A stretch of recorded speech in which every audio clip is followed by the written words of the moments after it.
Chapter 325. What the hell is this? Seeing the huge dragon claw coming toward him, Titan's brows twitched. Endless gravity was already acting on the dragon claw, wanting to press the dragon claw down toward the ground. However, it was useless. His ability, which had always been successful, seemed to have lost its effect at this moment.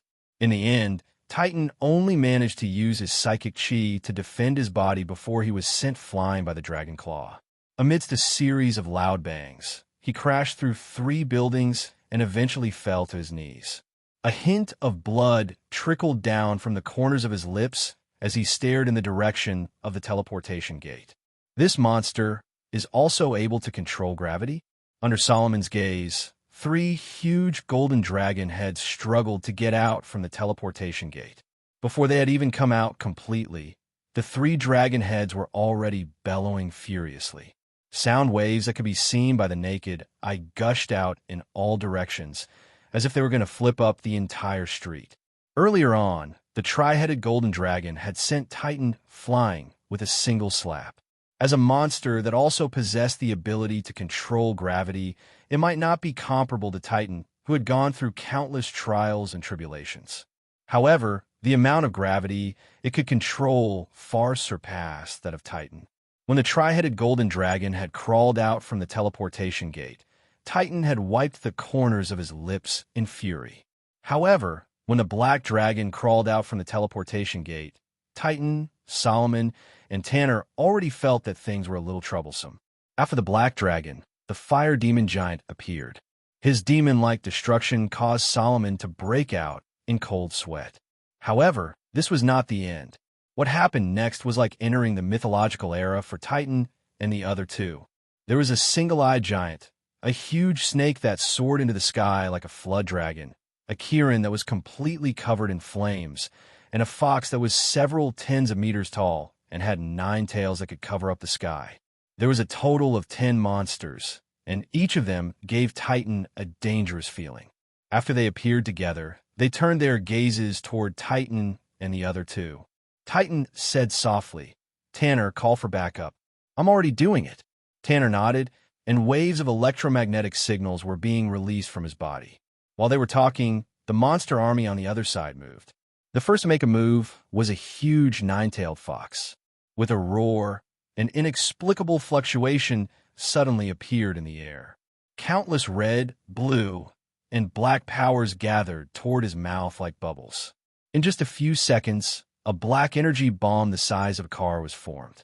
Although Titan and the other 2 did not know the principle behind this black energy bomb, the threat they felt from it still made their scalps tingle. To put it simply, if they were hit by this thing, they would definitely be done for. Therefore, before the 9-tailed fox could spit out the black energy bomb, the 3 of them had already scattered in all directions. The next moment, the energy bomb hit the Titan's previous position at an astonishing speed. There was a loud bang. Following the explosion of the energy bomb, a red ball of light enveloped a radius of several hundred meters. Titan turned his head to look. The entire street had already turned into a huge crater. The energy of unknown principle had directly blown everything into powder. The turbulent air waves formed by the explosion directly blew over his body, causing his clothes to flutter. This was like a signal. After the 9-tailed fox made its move, the other 9-headed monsters could not wait to make their move as well. The huge black dragon soared into the sky, carrying hundreds of thousands of tons of power. It suddenly pounced toward Tanner, who was flying in the air in the distance. The tri-headed golden dragon was like a rampaging tank, but it was tens of thousands of times more ferocious than a tank. It directly charged toward Titan. Wherever it passed, whether it was the streets, cars, or buildings, everything was directly crushed into biscuits by the terrifying gravitational force. The Balrog's body burned with green flames. Before it even got close, the streets and cars on the side were directly melted. The ground that it passed by was all turned into black glue. He started running slowly. Every time his feet landed on the ground, it would cause the surroundings to tremble. He was like a green shooting star, fiercely crashing towards Solomon. In a short period of time, Each of the 3 powerful level 5 ability users had to suffer the attacks of 3 or 4 monsters. These monsters not only had astonishing strength and were generally invulnerable, they also each had their own unique abilities. Moreover, they did not have any scruples when fighting. Not only did they cause shocking destruction to the surroundings, but they also completely suppressed Titan and the other 2. This was especially true for Titan. The tri-headed golden dragon had its eyes fixed on him and chased him around like a dog. Titan's ability to control gravity was not even 20% of what he could do. He could only barely control a part of his body's gravity, and then use his 5th energy level psychic force to fight against the monster's encirclement. This damned beast. Ever since Titan reached the 5th level, he had never been chased around like a dog. He looked at the tri-headed golden dragon with eyes filled with endless rage. This beast, I will definitely pull out its tendons and skin it alive later. Suddenly, a red streak of light rolled toward him from the sky. The one who launched the attack this time was a completely red monster. The monster was about 2 to 3 meters tall and stood up like a human. Sections of huge bone spurs grew from its elbows, back, and shoulders. There were also 2 huge sharp horns on its head. Other than that, the monster also had a long and thick tail, like a human-shaped Tyrannosaurus. It was the demonic monster that Li Anping called Destruction. Streaks of red lightning shot out from the center of his palm and gathered together like a red streak of light. Wherever it passed, everything was decomposed into the most primitive state of molecules. Titan naturally did not know the effect of this attack, but he would never let himself try it out. He gestured with his hand, and over 100 gravitational forces pulled the destructive palm to the side. The red lightning pulses also changed their direction as a result, brushing past the Titan's body and slicing a building several hundred meters away into 2. The building then collapsed toward the ground. However, this delay allowed the tri-headed golden dragon to catch up. It raised its dragon claw and slammed it down on Titan with the help of gravity. Beast! Titan saw the dragon claw coming down and hesitated. Just then, a series of sonic booms were heard in the sky. 12 silver shadows had already rushed toward the monsters. One of the silver lights accelerated and crashed into the tri-headed golden dragon. With a loud boom, the silver light was only the size of a thumb compared to the tri-headed golden dragon. However, the collision caused the tri-headed golden dragon to stagger. The dragon claw that was about to hit Titan also tilted to the side. It crashed into the ground, creating a huge crater that was a few meters deep. Countless cracks appeared on the ground around it. The tri-headed golden dragon cried out in pain after the collision with the silver shadow. A large wound appeared on its back. It could only feel that the thing that hit it was very hard and very sharp. Its sturdy scales were no different from a piece of paper in front of the other party. The tri-headed golden dragon turned its head and saw a 3-meter-tall humanoid body covered in a silver-white metallic glow. Every line and protrusion on the humanoid body gave off a feeling of sturdiness, indestructibility, and indestructibility. The thing that slashed open the tri-headed golden dragon's back was the sharp blade that ejected from the wrist of the humanoid body. The tri-headed golden dragon roared at the mechanical soldiers that came to support the League of Stars and pounced on them. The dragon and the humanoid immediately engaged in a fierce battle. This time, the situation was different from before. The mechanical soldier was not as strong as the tri-headed golden dragon in terms of strength. However, with the adamantium material, it was not afraid of any physical attacks. No matter how the tri-headed golden dragon slapped, bit, or used gravity to squeeze, it had no effect on the mechanical soldier. Instead, the mechanical soldier relied on the sharp blades that ejected from its body to leave wounds on the tri-headed golden dragon from time to time. The situation in other places was similar. Following Tanner's electromagnetic signal, 12 robots made of adamantium broke through the air and directly faced the 10 monsters summoned by Emma. The monsters had an absolute advantage in terms of strength. However, the 12 robots were like cockroaches that could not be killed. No matter what kind of attack they received, they could immediately get up and continue to fight. The black dragon sprinted in the sky and sent a robot flying with a slap. The robot tumbled a dozen times in the air and rushed into a building. It made a series of crashing sounds and rushed out from the other side of the building. It then crashed into a row of houses and disappeared into the ruins. However, within a few seconds, it stood up again from the wreckage. Its entire body looked unscathed, and it rushed toward another monster. On the other side, Nine-Tailed Fox opened his mouth again. Various blue, red, and black bubble-like energies were gathering in his mouth. A total of 5 high-density black energy bombs had been formed. With a burst of air-piercing sounds, they shot toward the robot in front of him. The earth-shattering explosion resounded throughout Tianjin. A huge beam of light soared into the sky and kept spreading in all directions, turning all the man-made objects in the vicinity into pieces in an instant. When the beam of light slowly dissipated, all the buildings had disappeared, leaving behind only a huge pit. The robots were still unscathed. There was not even a dent or scratch on the surface of their bodies.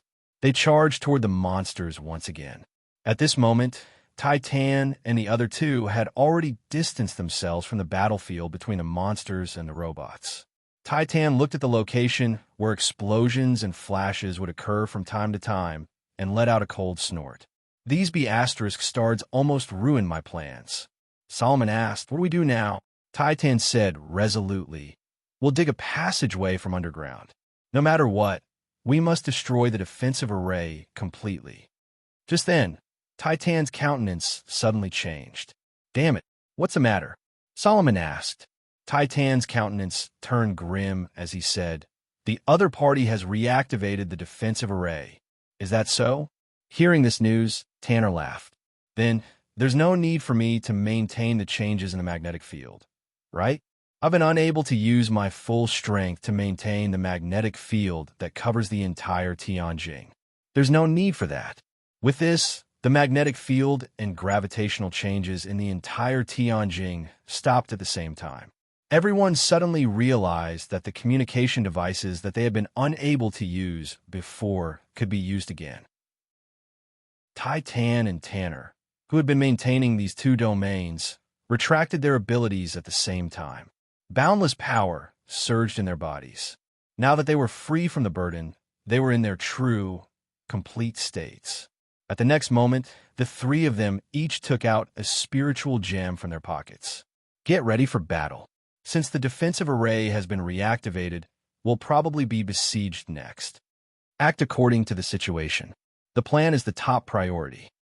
When Li Anping used the Sword of Legacy to slash the arc in the sky into pieces, the professor's voice was transmitted directly into his ears through the defensive array.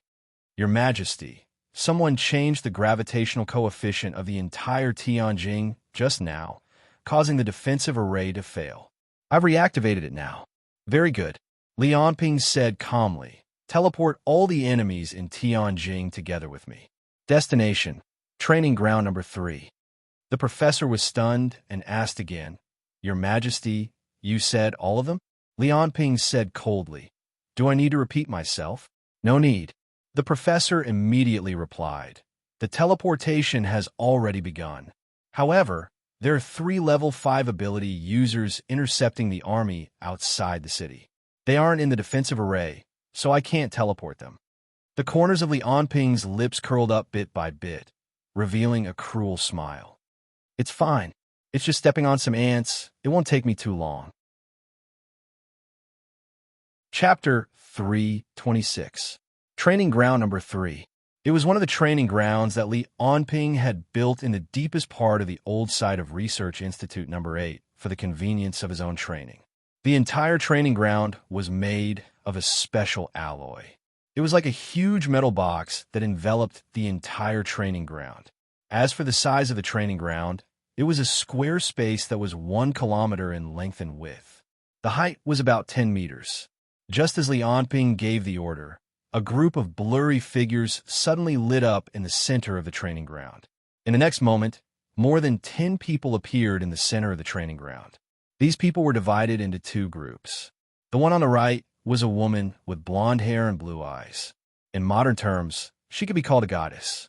There was not a single flaw on her perfect face. If this woman had been born in ancient times, her face alone would have been enough to make everyone fall head over heels for her. Behind the blonde woman were Shang Junhai, Titan, Solomon, Tanner, Song Bang, Zhurong, and King Qilin. Among them, Song Bang and Zhurong were still in battle mode. Song Bang held two high-frequency swords in each hand, while Zhurong was covered in a layer of flames. As soon as he appeared, the people around him retreated. Solomon frowned and blew a breath of cold air toward where he was sitting, returning the surrounding temperature to its original level. Opposite them, the man in the lead was Li Onping. He held a sword in his right hand, and a black psychic energy clone floated behind him. When Zhurong and Song Bang saw Li Onping, a ferocious look appeared on their faces. Their eyes were filled with resentment and killing intent, as if they were demons from hell. About 10 meters behind Li Onping stood by Xinghe, Fang Yuhuang, Emma, Xiao Laikong, Xia Yunyan, Jing Guang, and Yan Bei.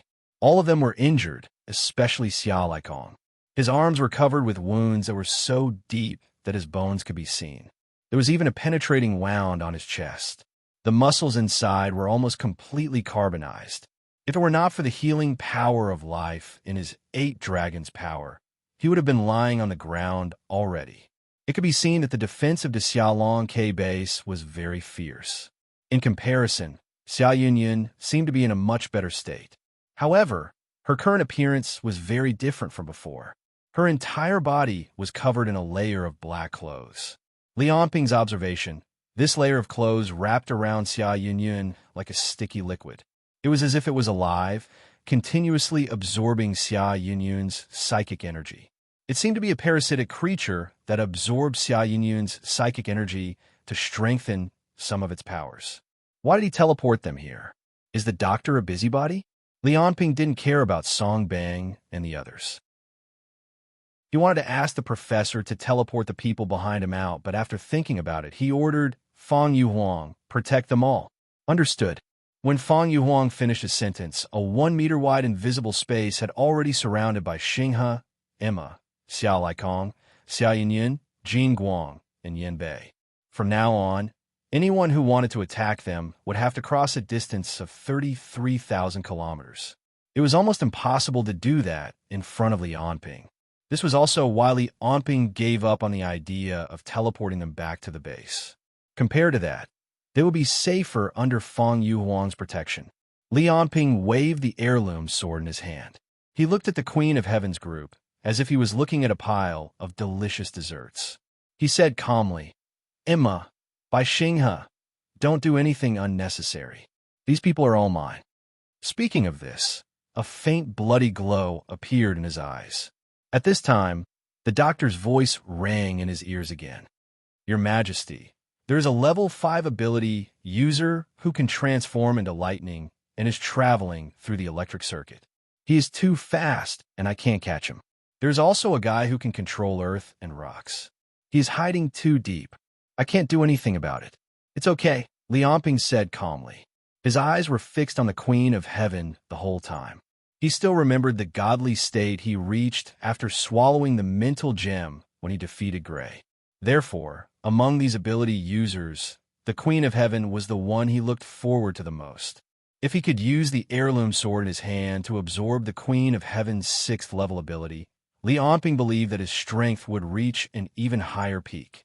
The Queen of Heaven was already used to being stared at by others. Whether it was her beauty or her powerful strength, it was guaranteed that no matter where she was, she would be the center of attention. However, Li Onping's eyes were different. The Queen of Heaven couldn't feel any admiration from those eyes. There was only naked desire. Li Onping's eyes didn't look like he was looking at a person, but more like he was looking at food. Frowning slightly, the Queen of Heaven still didn't immediately make a move. Formless spiritual energy instantly connected to Shang Junhai, Titan, Solomon, Tanner, and the others' minds. She looked at Li Onping and said, Li Onping, I really didn't expect that the weak you back then would reach this level today. You have enough power to dominate the world. To be honest, I have never regretted anything in my life. However, until today, I have one thing that I regret the most in my life, which is that I didn't kill you back then." The Queen of Heaven sighed. "If I had another chance to go back to 2 years ago, I would have personally made a move. I would have mobilized the entire League of Stars' power to kill you at all costs." When the Queen of Heaven said this, killing intent covered the sky and earth. It was as if she would make a move at the next moment. Her spiritual energy field enveloped the entire training ground. Accompanying her words, it was as if countless seas of blood were surging in the air. However, in the next moment, the killing intent disappeared without a trace. The Queen of Heaven changed the topic and said, "With your current strength, you can at most contend against us. Once we fight, both sides might suffer losses and the Western continent's countries will take advantage of us. Therefore, why don't we work together? With our strength, once we work together, who in the world can stop us? When the time comes, we'll cross the sea and rule. You'll rule your eastern continent, and I'll rule the western continent. What did you say?" Songbang was the first to jump out. "I definitely won't agree to this. Li Onping must die today, and those traitors from the Xia Dragonfinch will also go to hell with him."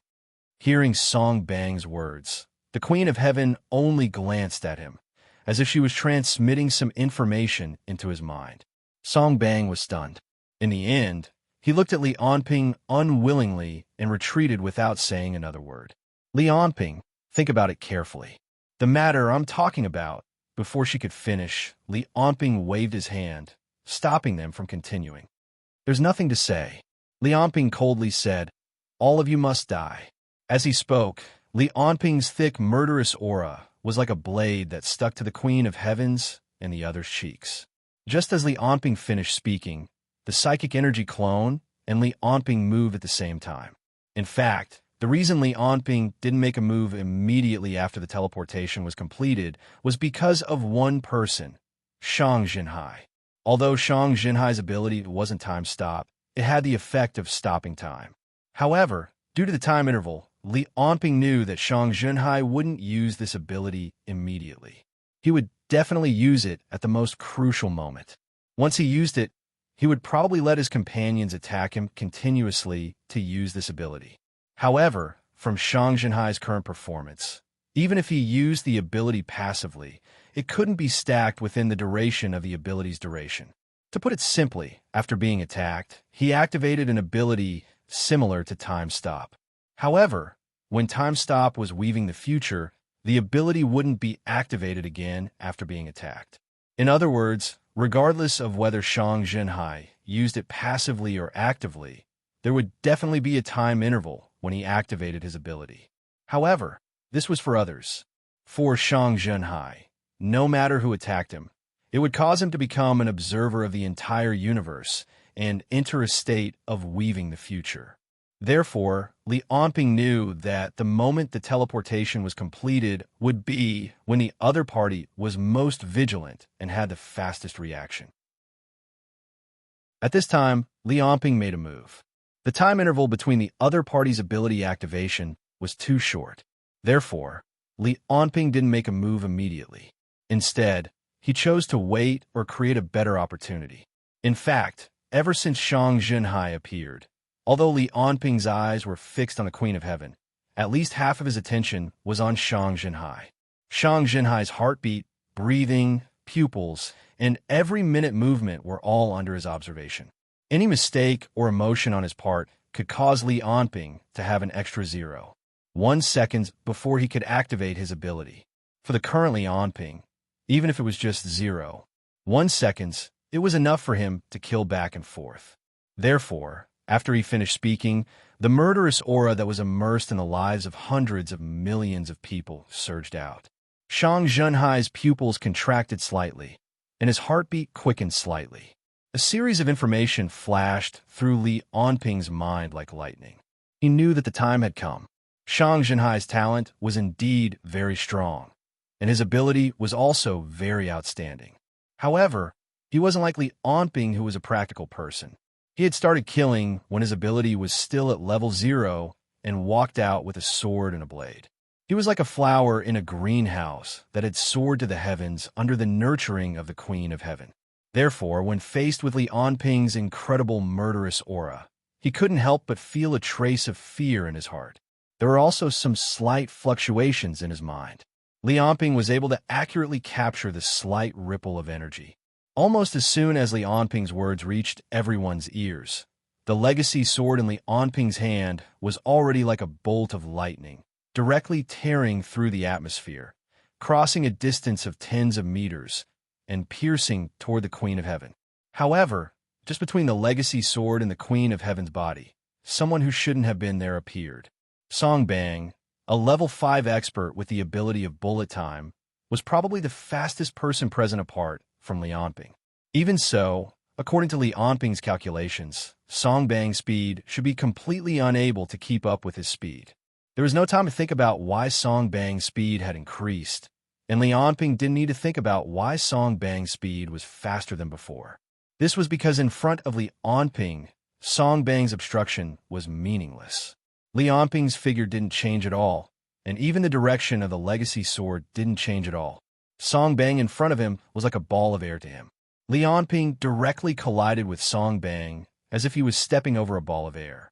Song Bang's entire body was directly smashed into countless pieces, like a watermelon falling from the 50th floor to the ground, exploding in all directions. Li Anping, who had stepped over Song Bang, acted as if nothing had happened. The legacy sword in his hand carried a power that could pierce through everything and ruthlessly pierce toward the Queen of Heaven's chest. Chapter 3:27. There was a loud boom. With the Sword of Legacy as the epicenter, the explosive airflow spread in all directions of the training ground. Li Anping's stab with the legacy landed on Heaven Queen's chest without any fancy moves. A power that was countless times stronger than a flash flood traveled along Li Anping's arm from the legacy to Heaven Queen's chest. Then, it spread out from her chest to Heaven Queen's entire body. In less than 0.01 seconds, Heaven Queen's entire body shattered, turning into countless fragments that shot out in all directions. However, Li Anping, who had witnessed this scene, didn't look pleased at all. This was because he hadn't intended to make Heaven Queen explode with this stab. Instead, he had wanted to pierce through her and absorb her abilities. Rather than saying that Li Anping had exploded Heaven Queen's body, it was more accurate to say that Heaven Queen's body had decomposed by itself. There was no blood or flesh in the exploded body. Heaven Queen's body had turned into an almost transparent, flowing substance. It was a bit like a jellyfish in the sea. It scattered into hundreds of pieces that floated to every corner of the training ground. Joy, fear, excitement, nervousness. Li Anping could feel the various spiritual waves emitted by these lumps of substance. This was because the spiritual waves emitted by the other party were so strong that even ordinary people could feel them. The air didn't vibrate, but Li Anping could hear Heaven Queen's voice. It was a message that she had transmitted through her mind. Li Anping, Heaven Queen's voice was filled with madness and anger. You're courting death. However, the anger she transmitted had no effect on Li Anping. Before he understood Heaven Queen's situation, Li Anping had temporarily given up on her and switched to the next target. At the same time, the moment before Li Anping exploded Heaven Queen's body, the psychic clone on the other side also pointed a finger at Solomon's head. The interior of Solomon's body and the exterior of his body were two distinct worlds. The interior of his body had always maintained an ultra-low temperature of -200 degrees Celsius. Once he received any form of attack that broke through his skin, he would instantly stop the attack by stopping the movement of molecules. However, the finger of the psychic energy incarnation did not explode his head. Instead, it enveloped Solomon's entire body with a field of nothingness and crushed him into a ball of flesh the size of a thumb. In the next moment, the psychic energy incarnation appeared in front of Tan in a flash and pointed at him again. However, this time, the Yin energy body encountered a huge resistance. The Titan's body had completely recovered after putting down the huge burden of changing Tianjing's gravitational coefficient. At this moment, he was like a huge and stable gravitational field. The gravitational force between the countless planets and matter was magnified countless times, but they also canceled each other out, reaching a state of relative balance.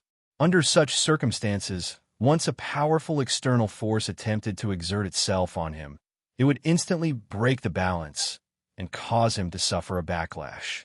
This was the situation that the psychic energy incarnation was currently facing. The field of nothingness instantly broke the balance of the gravitational field in Titan's body. A force that was enough to destroy an entire city erupted in an instant, almost pushing back the field of nothingness. If Emma had encountered Titan in his complete state earlier, she might have lost her life in a single blow. However, this kind of force that had erupted instinctively before Titan could react and lack the guidance of his consciousness was not enough in front of the current Lianping. The field of nothingness contracted, and tens of millions of tons of force erupted at the same time. The gravitational field in Titan's body did not even have the slightest bit of resistance. The field of nothingness instantly pressed him into a meatball. Lianping and the psychic energy incarnation at the side passed by each other and stuffed 2 meatballs into their mouths. Then, they charged toward Tanner and Zhurong respectively. At this point, only a moment had passed since Lianping had launched his attack. Other than Song Bang and the Heavenly Queen who had reacted, the others were completely frozen in time for Lianping. Originally, Lianping had estimated that he could kill another 1 or 2 people. However, if Song Bang's appearance was the first surprise, the Heavenly Queen's transformation was the second, and the Heavenly Queen's subsequent reaction was the third surprise. The Heavenly Queen's spiritual force field could connect the consciousness of different people through spiritual connection. This was also the first thing she did after the teleportation ended. Under the condition of spiritual connection, the Heavenly Queen, Shang Zhenhai, Titan, Solomon, and the others could communicate through pure consciousness without any hindrance. In the past, when they relied on human vocal cords to communicate word by word, the efficiency was equivalent to 10 kilobytes of internet speed. However, after the spiritual connection, the transmission speed of information had reached hundreds of megabytes per second. Therefore, the Heavenly Queen's gaze was enough to make Song Bang retreat. This was because she had told Song Bang through the spiritual connection that his true goal was to stall for time and wait for Lady to arrive. Unfortunately, Lianping did not give them much time. However, the spiritual connection did not only allow the Heavenly Queen and the others to communicate at high speed without any hindrance. It also transmitted the world that the Heavenly Queen was observing through her spiritual force field into their brains. It even took over their nervous systems and directly controlled their physical bodies through their spiritual force. Under such circumstances, their reaction speed and thinking speed were increased countless times. Therefore, Song Bang was able to surpass the original speed bottleneck and was the first to react. He took a step forward and stood in front of the Heavenly Queen. Even if this was his limit, even if this was meaningless to Lianping.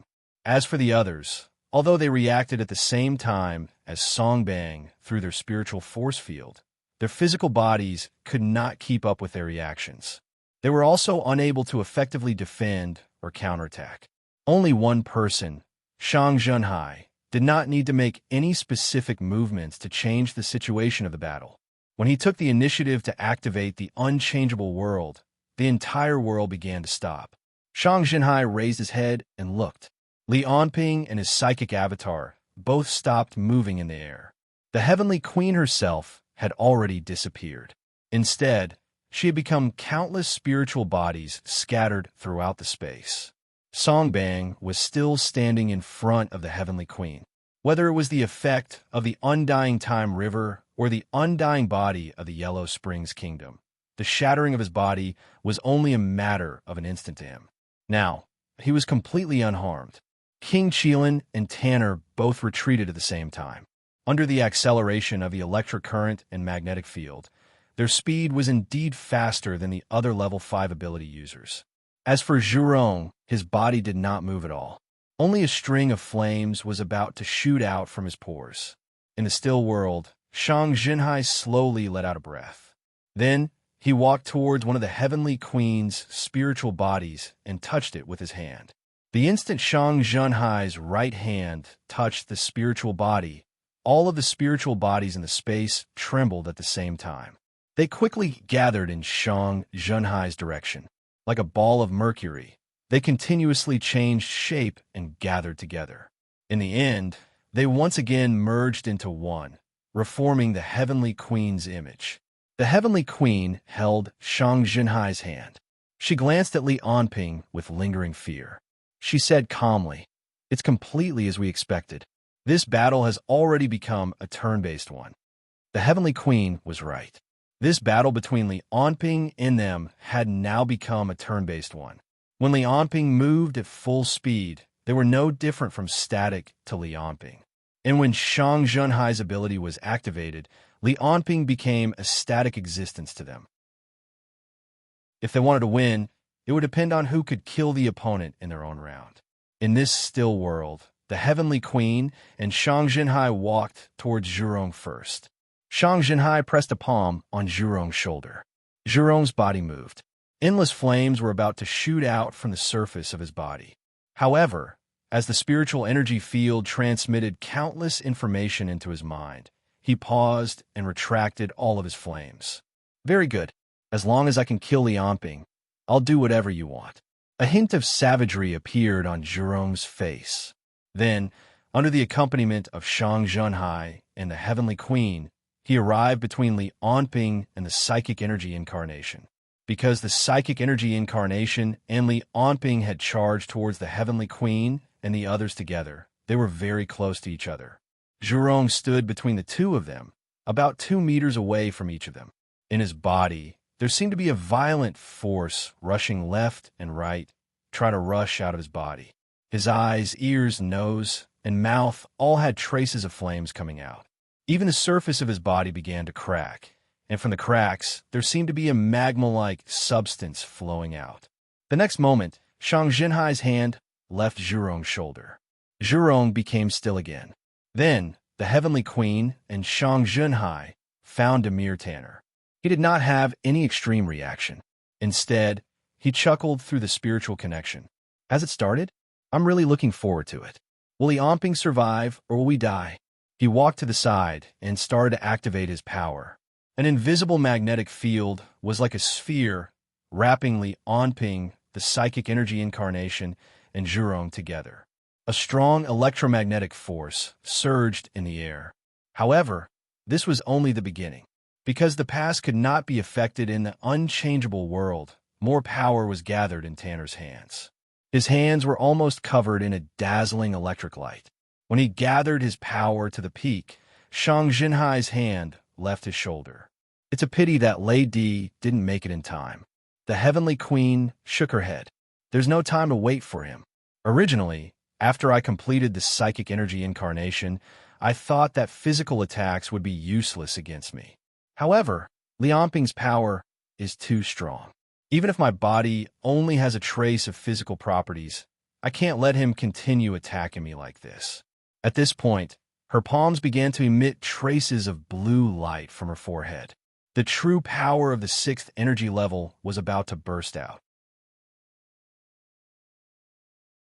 Chapter 328. The Queen of Heaven's ability was called Spiritual Force Field. It was an ability to use spiritual force to observe and interfere with the material world. When her spiritual force field reached the 6th level, she had already completed the spiritual transformation of her body. Li Anping's Hell's map was to allow his body to have spiritual attributes, breaking through the limits of normal laws of physics, developing unimaginable strength, speed, adaptability, and other abilities. Then the Queen of Heaven's spiritual transformation was an extension of her ability, gradually turning her body into a spiritual body to reduce the physical nature of her body. The benefit of this was that basically all physical attacks would not even have 1% of the effect on her body. Her body could be turned into a spiritual body and could be cut, reconstructed, or even heated or frozen at will. The disadvantage was that the body would lose many physical properties, causing the Queen of Heaven's body's ability to interfere with the material world to gradually decrease. This way, if she wanted to interfere with the real world, she would have to rely more on her spiritual force field. This was actually the direction that humans chose to evolve after reaching the 6th level, whether to choose the body or the spirit. After her spiritual force field reached the 6th level, the Queen of Heaven finally began to come into contact with the ultimate mystery of humans, the soul. Different from some abilities that she knew but didn't know why, she could carefully observe the existence of the soul. For example, right now in Li Anping's mouth, Solomon and Titan's souls were flying towards Li Anping's brain. Another example was the resurrected Song Bang, Zhurong, and King Qilin. They didn't have souls at all. Even they didn't know that they were puppets made from the elements of the earth under their feet. It was only through the planet's memories that they recalled the abilities and memories of those rank 5 ability users. Unless the entire planet was destroyed or the ability's duration was up, they wouldn't disappear. After reaching the 6th level, the Queen of Heaven's perspective of the world became different. She could carefully observe souls and energy. Many strange abilities were no longer a secret in front of her. As long as that soul agreed, she could even do what she was doing now. As the blue light on the Queen of Heaven's forehead became brighter and brighter, Solomon and Titan's souls were directly pulled out from Li Anping's body. They were like evil spirits that crawled out from hell, slowly being sucked out of Li Anping's mouth by the Queen of Heaven's spiritual force field. Their souls had already been absorbed by Li Anping. However, Li Anping's ability to absorb souls to strengthen himself had only reached the 5th level of energy. Although his fighting strength had already far exceeded the 5th level due to the continuous strengthening of his body, his ability to absorb souls, which was his true ability, was only at the 5th level. Therefore, when it came to the same effect on the soul, his ability was far inferior to the Queen of Heaven who had reached the 6th energy rank. With a so sound, their souls entered the Queen of Heaven's forehead, which was her sea of consciousness. This was a new ability that the Queen of Heaven had developed after reaching the 6th energy rank. It was called Home of the Gods, and with the other party's consent, she could store the soul of a person who had just died in her sea of consciousness. Within 3 days, if these souls could not find a suitable new body, they would gradually decay, wither, and then truly die. Within these 3 days, the Heavenly Empress could temporarily borrow the other party's ability depending on the type of ability the soul possessed. For example, the bloodline, mutation, parasitic, and some ancient types could not be borrowed. However, Solomon and Titan belonged to the domain type, so they were still within the scope of being borrowed. If they won this battle, the Queen of Heaven would also put their souls into a spare body and revive them. As the 2 souls were absorbed and sealed by the Queen of Heaven's Home of the Gods, the Queen of Heaven flipped her hands and used Titan's and Solomon's abilities at the same time. With the help of the 6th energy rank spiritual force field, she was even more familiar with Solomon and Titan's abilities than them. Solomon's cold air, its essence was to reduce the intensity of the movement of molecules to achieve the effect of lowering the temperature. In the Queen of Heaven's hands, not only could she reduce the temperature, she could even increase the intensity of the movement of molecules to increase the temperature. Gravity manipulation was the same. Titan could only do it on his own body, but the Queen of Heaven could do it anywhere she wanted. With Li Anping and his spiritual force as the center, countless objects, planets, and all kinds of gravitational forces changed and increased under the Queen of Heaven's control until they reached a limit. Everything was going according to plan. At the same time, a cluster of blue sparks lit up on the Queen of Heaven's finger. It was a flame that burned with spiritual force, and the flame was only a centimeter away from Shang Zhenhai's forehead. Once something happened, the Queen of Heaven would use this flame to attack Shang Zhenhai's body, triggering his passive ability, Inviolable Boundary, to activate. Everything was ready, and she sent a message to Shang Zhenhai through the spiritual connection. Okay, let's begin. The Queen of Heaven slowly let go of Shang Zhenhai's hand, and her whole body became still again. Shang Jinhai looked at Li Anping, and a strong, killing intent flashed in his eyes. Then, let's begin. The next moment, the whole world came alive again. After a long period of accumulation, the super-strong gravitational force immediately acted on Li Anping and his spiritual force incarnation. Then, Zhurong's body suddenly exploded like a volcano. This was a self-destructive attack using his ability.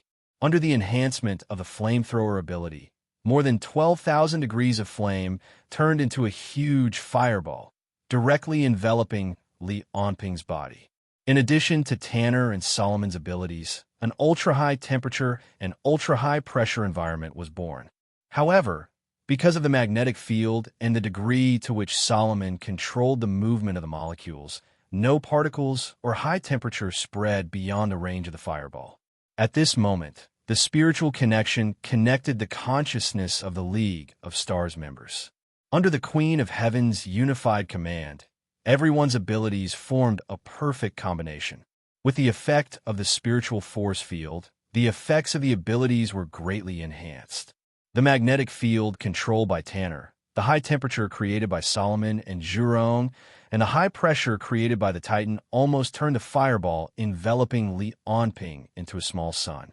Li Anping had once used his level 5 spiritual force field and his own nihility force field to create a nuclear fusion reaction. Now, under the coordination of the Queen of Heaven, the League of Stars directly recreated the thermonuclear reaction inside the sun in the training room. They cooperated with each other and continued to increase the pressure and temperature inside the small sun rapidly. Then, it would start to expand due to the continuous increase in heat.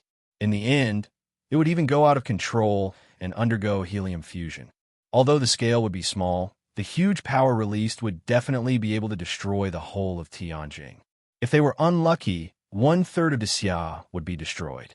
As for whether it would eventually collapse or even create something like a white dwarf, it was no longer within the consideration of the League of Stars. As long as they could kill Li Anping, even if more than 90% of the people on the planet died, the League of Stars would not hesitate. This was the plan formulated by the League of Stars. Through Shang Jinhai's ability, various abilities were perfectly arranged to display various killing moves to kill Li Anping. Now, the simulated internal reaction of the sun was just one of the preparations. The specific plan to use would depend on the situation at the time, such as the number of people and the ability users. In the eyes of the League of Stars, Li Anping's figure was completely out of sight. Because of the light, they had to close their eyes and observe the situation inside purely with the mental force field. But soon the temperature and pressure inside the small sun had reached the point where it was difficult for the mental force field to scan.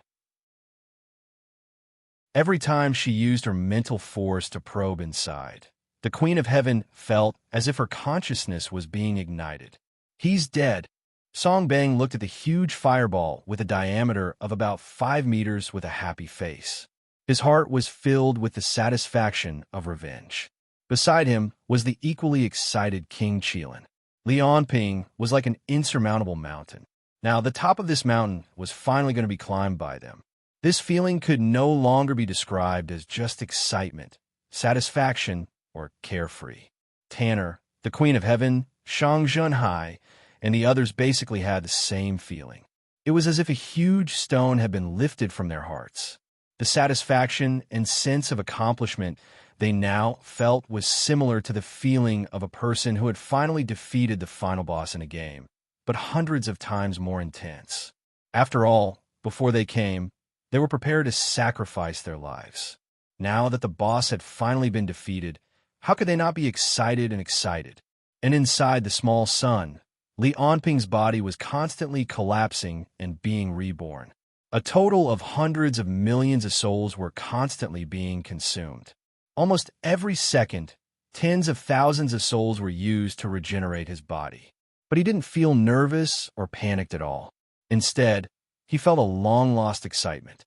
Previously, the doctor had asked Li Anping if he really wanted to teleport all of them together. Because in the doctor's opinion, it would be safer to teleport them to Li Anping one by one and let Li Anping kill them. But Li Onping didn't adopt this relatively conservative method. There was only one reason for this, and that was that he was strong enough. He was so strong that even if he faced all the enemy forces invading this time at the same time, he could kill them all and turn them into ashes. He was so strong that whether they were teleported one by one or all of them at the same time, it made no difference to him. In fact, because Qianjing's defensive formation had been destroyed from the very beginning, Li Onping had not used more than 20% of his power-up until now. He was worried that Tianjing would suffer irreparable damage because of the aftermath of his attacks. Other than the underworld and the destruction of the Ark, he had not used more than 20% of his power. One had to know that a year ago, he could rely on his own strength to blow up Mount Fuji and destroy all the buildings on the surface of Kyoto. After more than a year of cultivation, Li Onping's strength, speed, and stamina had increased by nearly 10 points, not to mention the leaps in other skills. In that case, to what extent had his strength reached? Where was his limit? Even Li Onping himself couldn't estimate it.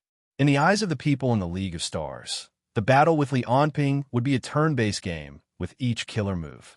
But in Li Onping's eyes, there was no such thing as a turn-based game or a killer move. The so-called combat power of the other party was just a group of lambs waiting to be slaughtered in dessert after a meal. It seems that my previous judgment was wrong. It's a little troublesome to kill them with only 20% of my strength. In this case, the aftermath caused by 50% of my strength should be able to be transferred by the current defense array without having too much impact on Tianjing. Chapter 329.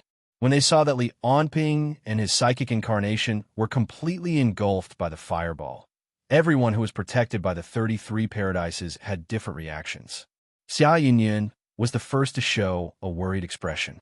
Even through the protection of the 33 paradises, she could still feel the horror of the death zone created by the League of Stars. She said anxiously, "Grandpa, is this really okay?" After that, without waiting for Xiao Yekong's reply, she turned to look at Emma, Bai Xinghe, and Fang Yuhuang. She said, "My three lords, how is brotherly now?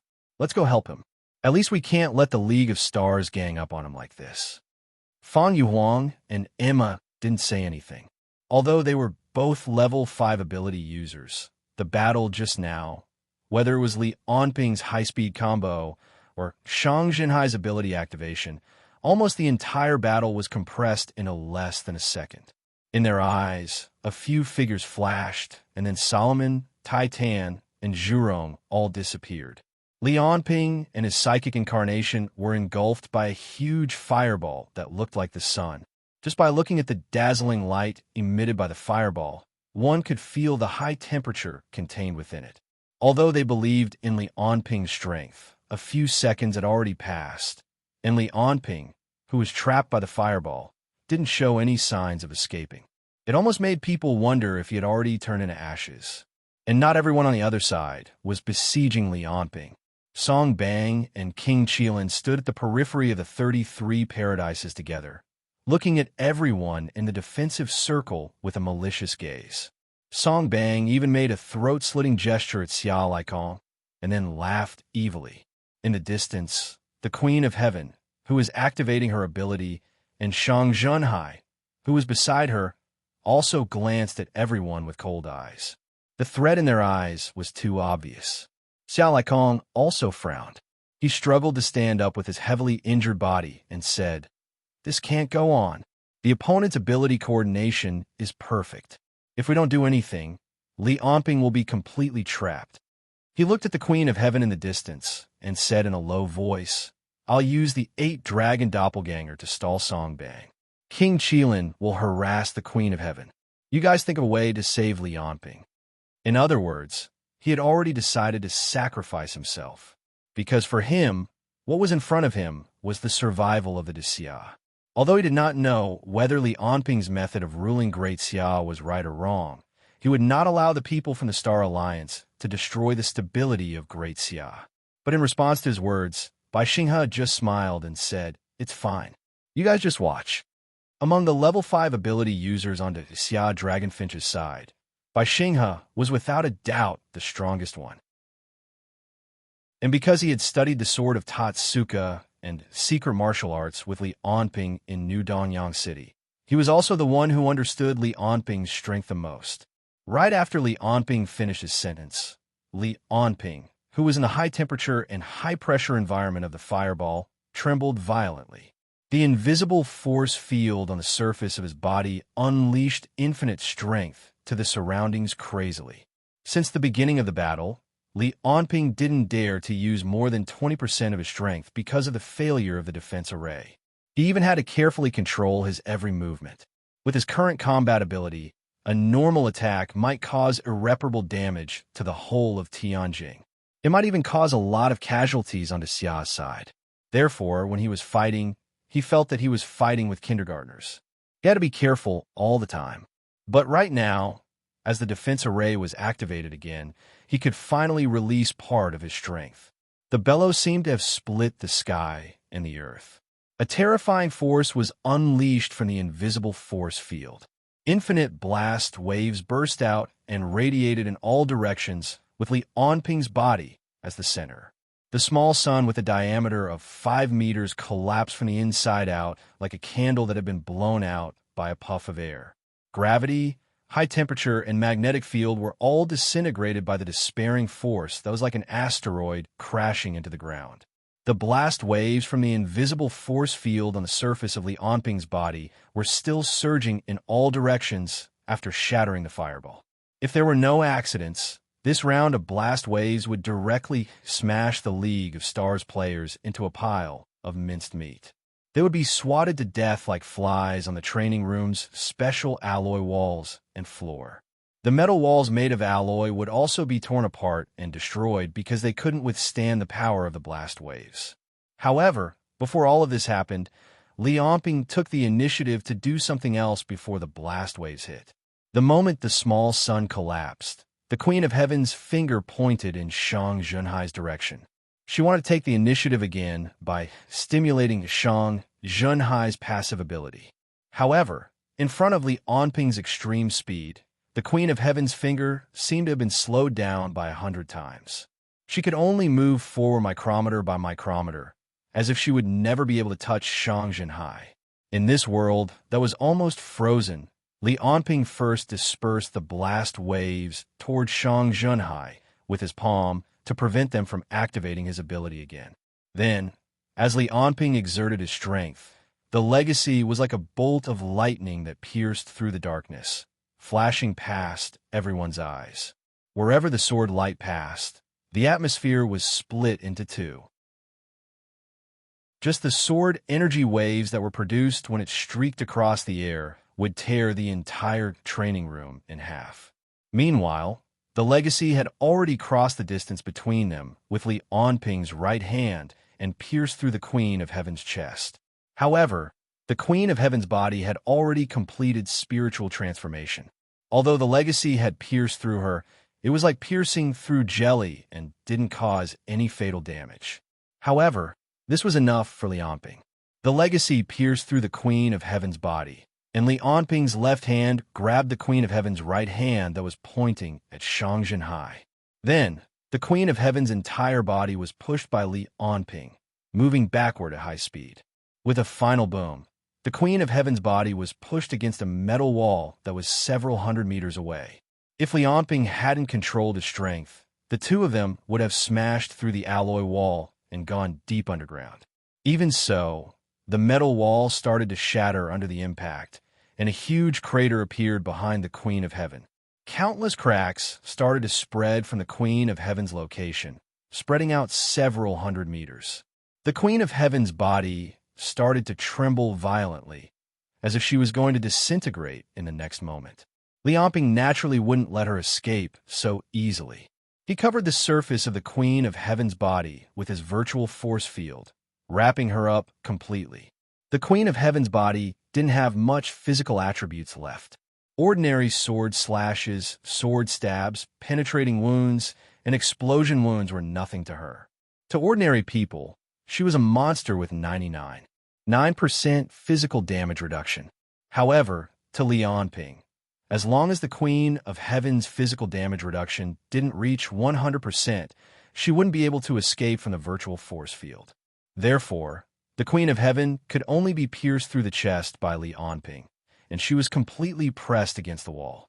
After being completely suppressed by a man's aggressiveness, the Queen of Heaven finally reacted from the series of attacks. Her eyes were filled with killing intent, and boundless spiritual power condensed in her eyes, releasing streams of blue light. Her golden hair fluttered, and the Queen of Heaven was like a lioness, baring her fangs and brandishing her claws at Li Anping. Spiritual storm, spiritual lash, spiritual blast, spiritual pierce, psychological suggestion. All sorts of spiritual power skills were unleashed at Li Anping like a torrential storm. However, it was like throwing a stone into the sea, causing no reaction at all. If the Queen of Heaven's spiritual power was said to be an ocean, then after she attacked Li Anping's consciousness, she realized that his spiritual world was as vast as the universe. Almost all of her spiritual attacks had no effect at all. Everything happened in an instant. It was only when the Queen of Heaven looked at Li Anping in disbelief that the shock wave that had burst the small sun swept past everyone and struck the surrounding metal walls. Rumble, rumble, rumble. A series of explosive sounds rang out, and all the special alloys on the walls and floor twisted and shattered at the same time. If no one stopped such a terrifying explosion underground, the entire city of Tianjin would suffer an unprecedented earthquake, causing countless deaths and injuries. In comparison, the sword chi waves produced by the Sword of Legacy slashed through the air only left behind 2 sword marks that were tens of meters deep on the ceiling and floor. The destructive power to Tianjin was much weaker. However, the power brought about by the shock wave did not continue to wreak havoc. Instead, it was sent out by the defensive formation. In the sky above Tianjin City, thunderous booms rang out one after another. The clouds were instantly swept away by a tyrannical force, forming a cloudless scene for thousands of miles. The professor's frantic shout rang out in Li Anping's ears. "Your Majesty, you've reached your limit. Please don't use any more power that exceeds this level. Otherwise, the defensive formation won't be able to send out any excess power." "Got it," Li Anping replied casually. His gaze was still fixed on the Queen of Heaven, who was no longer able to resist. She was like a small beast baring its fangs and brandishing its claws, powerlessly resisting his oppression. At this moment, the Sword of Legacy in Li Anping's hand lit up with streams of silver light. It finally started to move slowly, sucking out traces of psychic energy from the Queen of Heaven's body. The Queen of Heaven screamed crazily. Countless amounts of cold air and gravity were directly used on Li Anping's body. However, the cold air was directly blown away by Li Anping's breath. When the gravity acted on Li Anping's body, it was like an ant trying to shake a tree. It had no effect at all. Feeling the psychic energy in her body being sucked out faster and faster, the Queen of Heaven finally let out an earth-shattering scream. Her eyes were filled with inconceivable madness as she stared fixedly at Li Anping. As her blonde hair fluttered, her originally flawless face looked like a female ghost who had been raped. She did not believe it. She did not believe that as the only human with a 6th energy level, as the leader of the strongest ability user organization, the League of Stars, she would be so easily defeated by Li Anping. She did not believe that her strength was actually so much weaker than Li Anping's. She did not even last a few seconds. "I don't believe it. I don't believe it." It was accompanied by the Queen of Heaven's shrill scream. The spiritual power turned into streaks of blue lightning in the real world, forming a spiritual storm that completely enveloped Li Anping and her. On the other side, Song Bang and King Qilin were directly blown away by the shockwave. They crashed into the metal wall, especially King Qilin, who was smashed into a pile of mush. He had just stood up and was about to charge Li Anping. Zhu Rong recovered from his self-destruction. Flames shot out from the surface of his body, and he was about to attack Li Anping again. Meanwhile, Tanner withstood the shockwave head-on. Shang Xinhai was not attacked at all. They were all going to support the Queen of Heaven.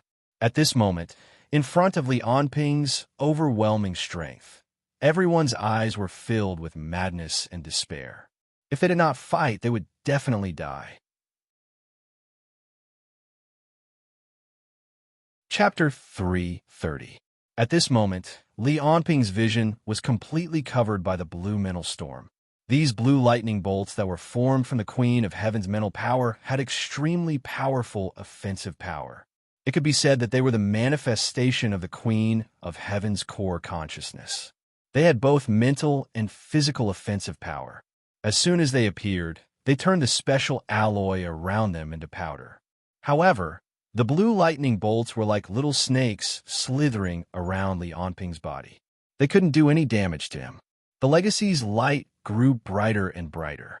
The psychic energy in the Queen of Heaven's body surged towards the legacy like a river. As the psychic energy was absorbed faster and faster, the Queen of Heaven's resistance became more and more intense. The lightning storm formed from mental energy had almost turned into a dazzling ball of light, surrounding Li Anping and the Heavenly Queen, completely drowning them.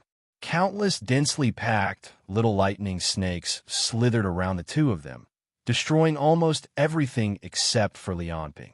However, in the face of the uninjured Li Anping, a man who was as strong as a demon god, the Queen of Heaven, who had no ability to resist, gradually showed traces of despair in her eyes. On the other side, Song Bang and the others, who had rushed over to help, saw a pitch-black figure with black smoke billowing out of it. It was Li Anping's psychic energy incarnation. Facing the psychic energy incarnation before them, Song Bang, Zhurong, and King Qilin, who were the least afraid of death and had the deepest grudges with Li Anping, made the first move. Li Anping, with me here, don't even think about it. With a furious bellow, Song Bang had already flashed behind the psychic energy incarnation at an astonishing speed. The two high-frequency blades in his hands had long been shattered into pieces by the shock waves earlier. Right now, he could only use his hands as blades, slashing fiercely toward the psychic energy incarnation's neck. However, facing Song Bang's attack, the psychic energy incarnation only growled, "Scram." A visible sound wave came from the psychic energy incarnation's mouth and spread out. Song Bang, who had rushed behind the psychic energy incarnation, was the first to bear the brunt of the sound wave. Song Bang, who was hit by the sound wave, felt as if he had been struck by lightning. The next moment, it was as if he had really listened to Li Anping's words and was sent flying. His body was constantly pushed by a huge force. As he tumbled in the air, he kept crashing into the training room's wall. Because of the Time River immortal body, he wasn't really injured. However, he couldn't resist the power of Li Anping's roar. He slammed into the wall like a pile of mud, creating a bottomless hole in the wall. His entire body was knocked down several meters into the ground.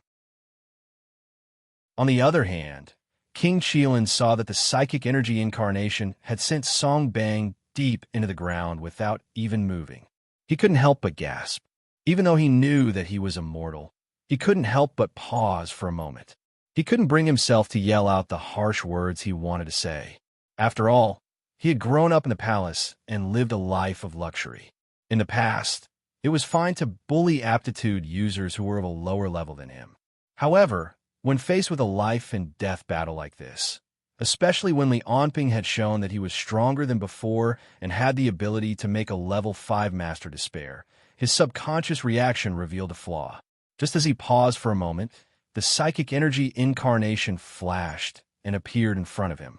King Qilin, who was shrouded in the shadow of the psychic energy incarnation, felt like a lamb being targeted by a lion. Streaks of electricity appeared on his body. He opened his mouth and wanted to say something. However, Li Anping didn't give him a chance. The psychic energy incarnation grabbed his head and lifted him up. King Qilin recalled the tragic situation of Solomon and Tai Tan. The two of them were crushed into meatballs by Li Anping and eaten.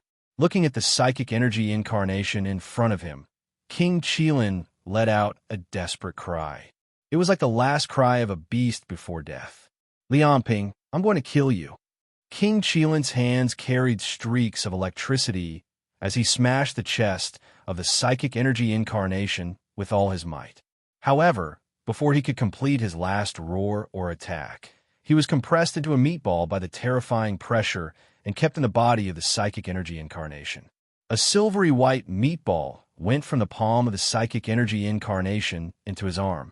Then it was covered by layers of force fields and couldn't move at all. Seeing that the Queen of Heaven was in danger and Song Bang and King Qilin were easily dealt with, Demir Tanner's heart tightened. He already had the intention to retreat. This guy's strength is not something that humans can fight against. I'll just be courting death if I stay. It's better to leave first. He soared into the sky, and the metal ceiling of the training room automatically separated under his control, turning into two drills that drilled upward. As for Shang Junhai and Zhurong, Shang Junhai ignored everything and ran toward the Queen of Heaven. It was as if he wasn't worried that Li Anping would attack him.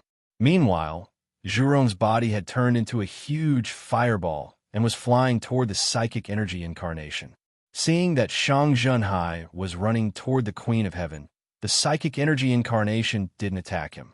Instead, he looked at Zhurong, who was launching a suicide attack. Facing the huge fireball that was coming toward him, the psychic energy incarnation opened his mouth and blew out a breath. What was the meaning of using breath to form a sword? What Li Anping was doing now was using breath to form a sword. When an ordinary person blew out a breath, the airflow produced was only enough to blow out a candle. However, the breath that the psychic energy incarnation exhaled was more than 1,000 times more violent than an ordinary person's breath. It was as if a white laser had been shot out from the psychic energy incarnation's mouth and slashed toward the huge fireball in the air. The huge fireball that Zhurong had formed by blowing out flames and exploding his body was slashed into two by the white light. Then, the flames that were burning on his body were also extinguished by Li Anping's violent breath. In the completely extinguished fireball, Zhurong's body appeared again. However, his entire body had been sliced into two by Li Anping's breath and fell to the ground with a thud. Then, a meatball the size of a thumb appeared in the psychic energy incarnation's arm. It was also enveloped by layers of force fields. As they hadn't been reborn and didn't have a brain, Zhurong and the others who had turned into meatballs couldn't even feel their own consciousness. On the other side, Tanner had already dug out a long tunnel and was escaping toward the surface.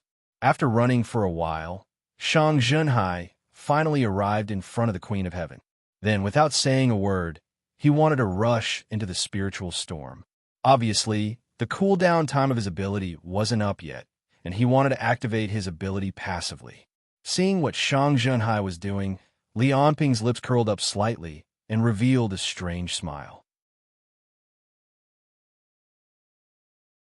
Chapter 331.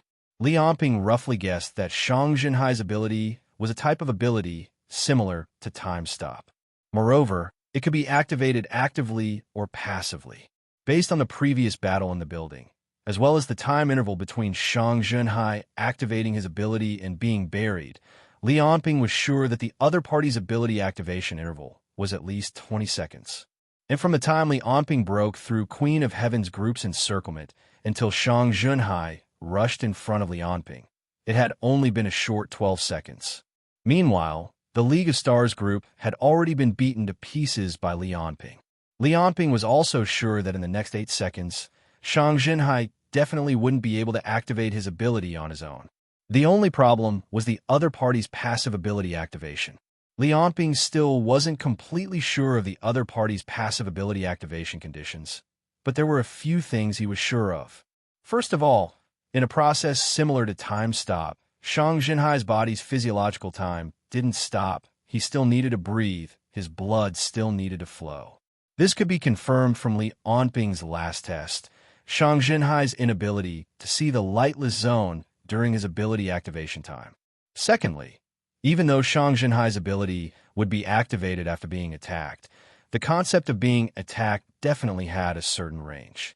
For example, a breath, a gust of wind, the reaction force from stepping on the ground definitely didn't count. Otherwise, the current battle situation wouldn't be like this. And Shang Junhai probably wouldn't be able to attack himself to achieve this effect. Because he hadn't tried to do this at all, he should have already fully tested his ability, even though there was no way to know more details. For example, Shang Junhai's ability's resistance to mental type attacks, whether the passive ability had a duration during continuous attacks, or whether this type of passive ability had a limit, and so on. However, Li Onping still had a few plans to deal with Shang Junhai in his mind. Right now, he also had time to slowly test it out. This was the reason why Li Onping decided to deal with Shang Junhai in the end. The other party's ability was indeed very strong, to the extent that after entering a time-stop state, as long as he had a good weapon, it was already enough to instantly kill most level 5 ability users. However, comparatively speaking, his destructive power was much weaker than other level 5 ability users. Just like now, when he was alone, he couldn't do anything to Li Onping. Even if Li Onping stood still and let him hit him, he couldn't do anything to Li Onping. That was why Li Onping would first deal with the other level 5 ability users before slowly experimenting with a method to kill Shang Junhai. If they joined forces, they would cause too much damage to Tianjing. Shang Junhai rushed towards Heavenly Queen, but after taking a few steps, he stumbled and felt dizzy. At the same time, his body went limp. He knelt down and couldn't walk anymore. He raised his head to look at the Heavenly Queen and Li Onping. The terrifying spiritual storm had completely enveloped the two of them. They were only a few meters away from him, but his head was getting dizzier and dizzier. He was half kneeling on the ground, as though he would faint at any moment. He used the last of his strength to look at his surroundings. He didn't know when, but everything around him had already become still. Li Onping's mouth was open, looking at him without moving. Heavenly Queen stopped struggling, floating in midair as if she was dead.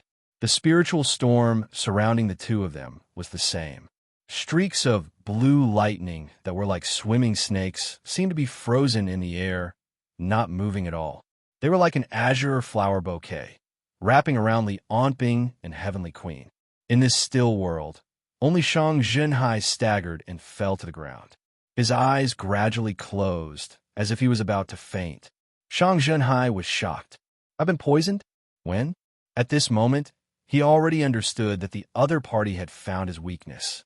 That was, regardless of whether it was during normal times or after activating his ability, he still needed to breathe, needed blood flow, needed a living environment. Thankfully, right now, Shang Junhai didn't only have his own ability. He also temporarily possessed the Heavenly Queen's 5th level ability. Blue light flashed on his body, and the 5th level ability grabbed his body and pulled him back. It was as he had guessed. It was because there was some kind of poison around Li Onping and the Heavenly Queen. After he retreated, he rested for half a minute and felt much better. He looked at Li Onping and thought, "It's colorless and tasteless." Also, the dizziness and nausea earlier. Was it carbon dioxide poisoning? Shang Junhai looked in Li Onping's direction. Although he was surrounded by layers of little lightning snakes, Shang Junhai could still see his mouth open, as if he was exhaling. That's right. With his current physical attributes, the power of his exhalation is already unbelievably strong.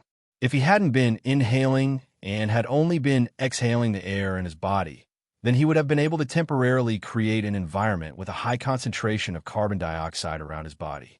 As his body recovered bit by bit, Shang Junhai's groggy mind became increasingly clear. My ability should have been activated after I entered an environment with a high concentration of carbon dioxide.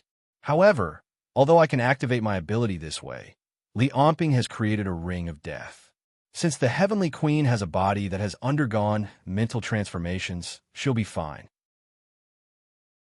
But as for me, with the concentration of carbon dioxide earlier, I might not have been able to be saved if I had stayed for a few more seconds. Thinking of this, Shang Junhai's brows furrowed even deeper. And there's another problem. Once the duration of my ability ends, if I don't appear at the position before my ability was activated, then Li Onping will know that the carbon dioxide poisoning has activated my ability.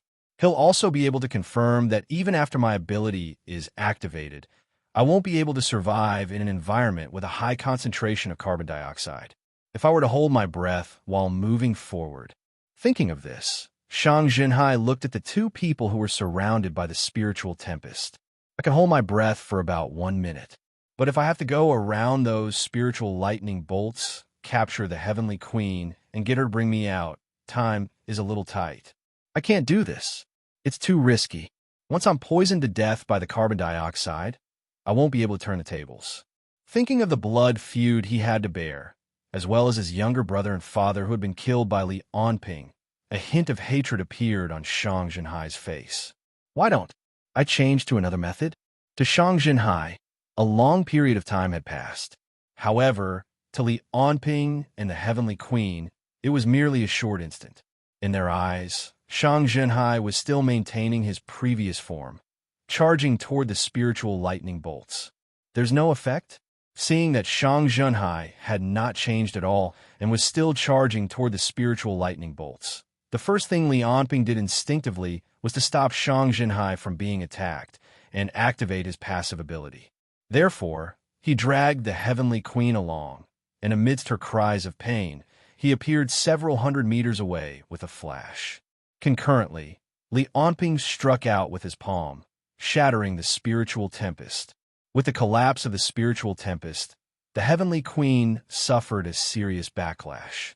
The legacy in Li Onping's hand increased its absorption speed once again. The despair in the Heavenly Queen's eyes grew increasingly intense, and her expression became increasingly dispirited. However, with this retreat, a hint of a cold smile appeared on Li Onping's face. This guy, I've been fooled. He realized that the other party was not breathing at all.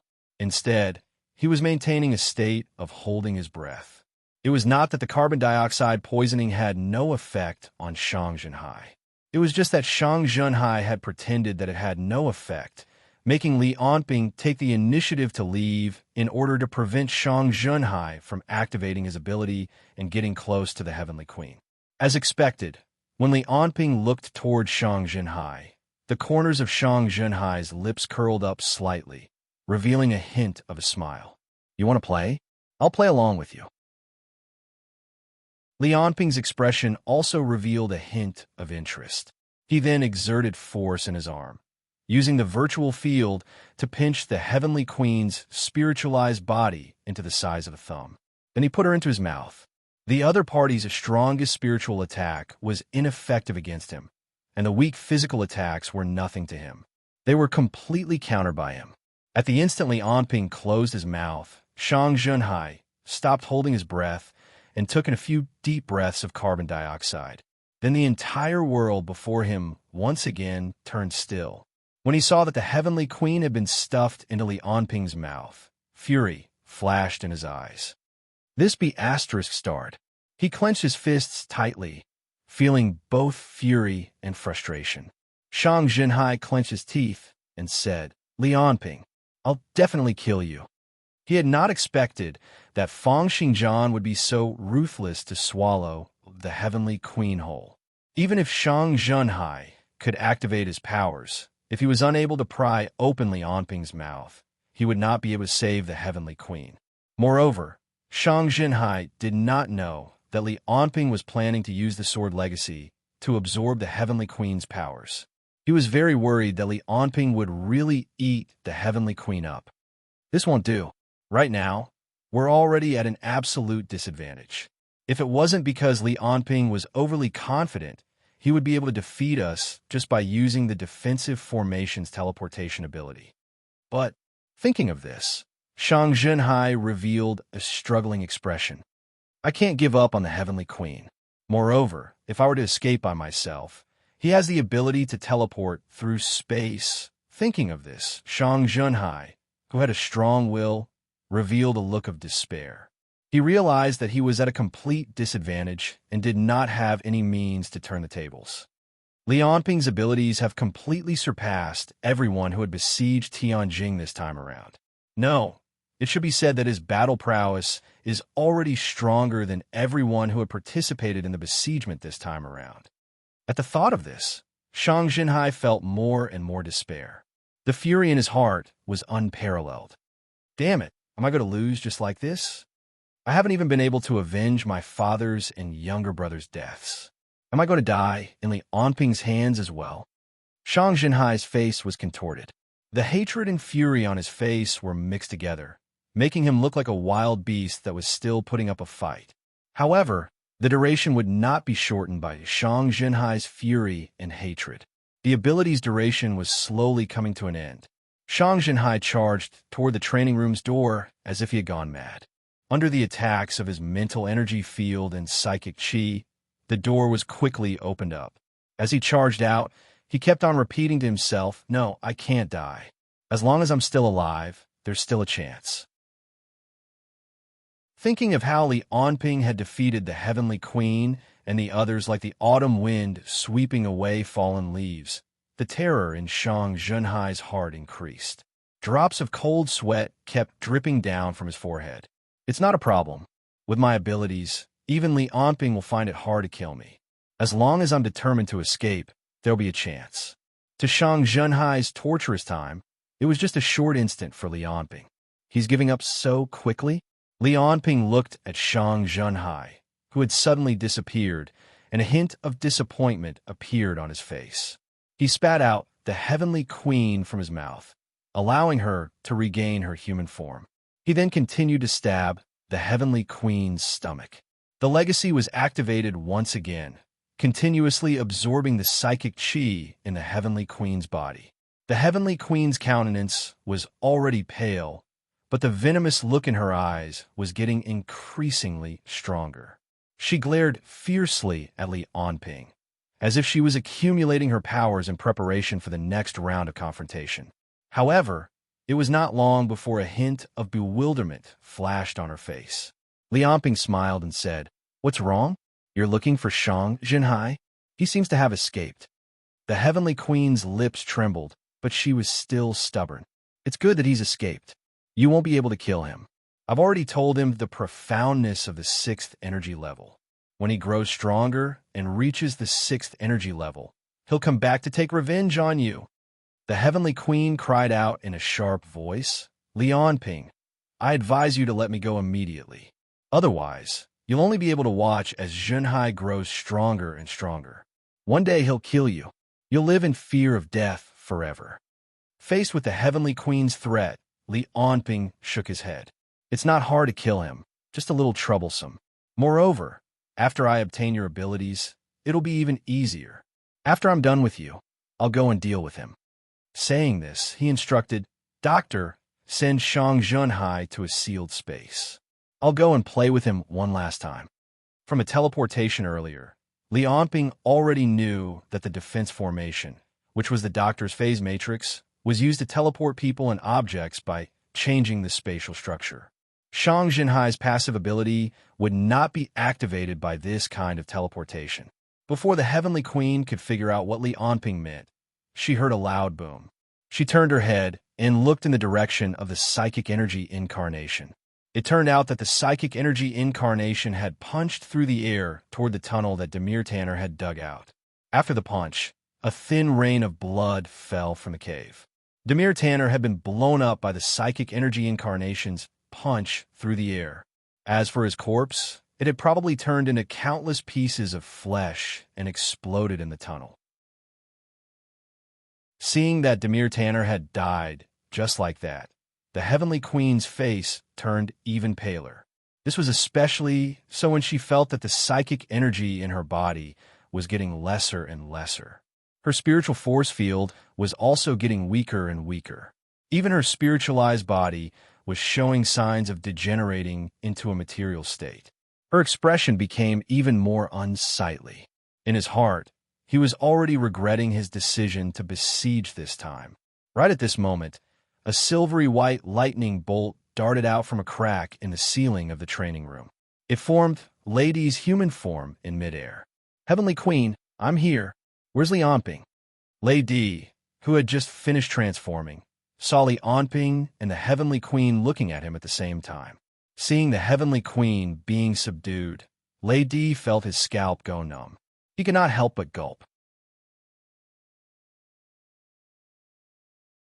Chapter 332. The Queen of Heaven had united the League of Stars, the Knights Templar, the imaginary authority, and Violet to besiege Tianjin. Finally, Li Onping had used the Nihility force field and the spiritual force field to reverse the light of destruction. The Federation's ultimate weapon had been easily seized by Li Onping. After the battle, the news did not spread throughout the entire human world until 10 days later. It instantly caused a huge sensation all over the world. Regardless of whether it was the Eastern or Western continent, Li Onping had become a hot topic. With so many level 5 ability users dying in Li Onping's hands, the entire Western continent's government was met with a huge earthquake. For a time, they were in a state of panic and entered a state of full preparation for war. Meanwhile, an unknown storm was about to sweep through the entire Western continent. As for the Eastern continent, after Li Onping once again displayed his power that made people despair, all the Eastern countries showed absolute obedience. In the next 6 months, one after another, they joined the Pan-Continent Alliance established by Li Onping. After Li Onping became the Emperor of Xia, they unanimously elected Li Onping to be the leader of the Pan-Continent Alliance. Although it was not openly stated, Li Onping already had the absolute power to govern all the countries in the Eastern continent. After the upper echelons of the Xia spread the video of Li Onping's battle that was recorded by the Defense Array, the entire Eastern continent seemed to have ushered in a storm. As for the Western continent, although most of the civilians knew nothing about this, in the world of ability users, the name Li Onping had become a nightmare. In the following period of time, titles such as Invincible in the Universe, World's Strongest, and God on Earth were constantly given to Li Onping. This was a bloody title that was verified by almost half of the highest combat power in the entire Western continent. From this moment on, the name Li Onping represented the strongest in the entire human world.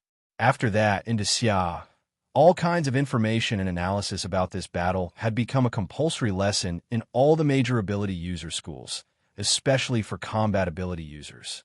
It was considered one of the classic battles in the history of ability user battles. Of course, the Western countries thought that the big families and schools were flattering Li Onping. As for the Western governments, especially the Federation and the country of law, they were even more fearful of Li Onping's power. While they were fully invested in the arms race, it was said that many high-level officials were afraid of Li Onping's attack, so they directly sold their family property and emigrated to other countries. This trend even caused the Federation's stock prices and real estate to plummet in a short period of time. However, the revenge they imagined did not come immediately. On the other hand, there was a young man named Tony Abel who displayed dazzling talent and ability in the Federation. He rose like a new star in a chaotic situation and gradually grasped more and more power.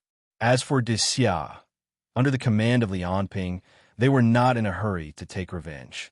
Instead, they were working hard to digest the gains from the King of Gods, the League of Stars, the Knights Templar, the Federation, and the Imaginary Agency.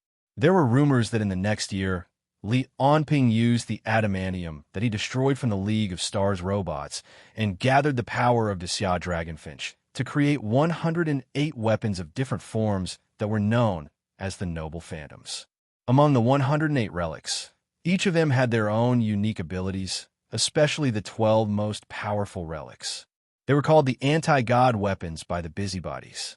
It was rumored that even if a level 2 or level 2 metahuman used the anti-god weapons, they would have the power to destroy a country.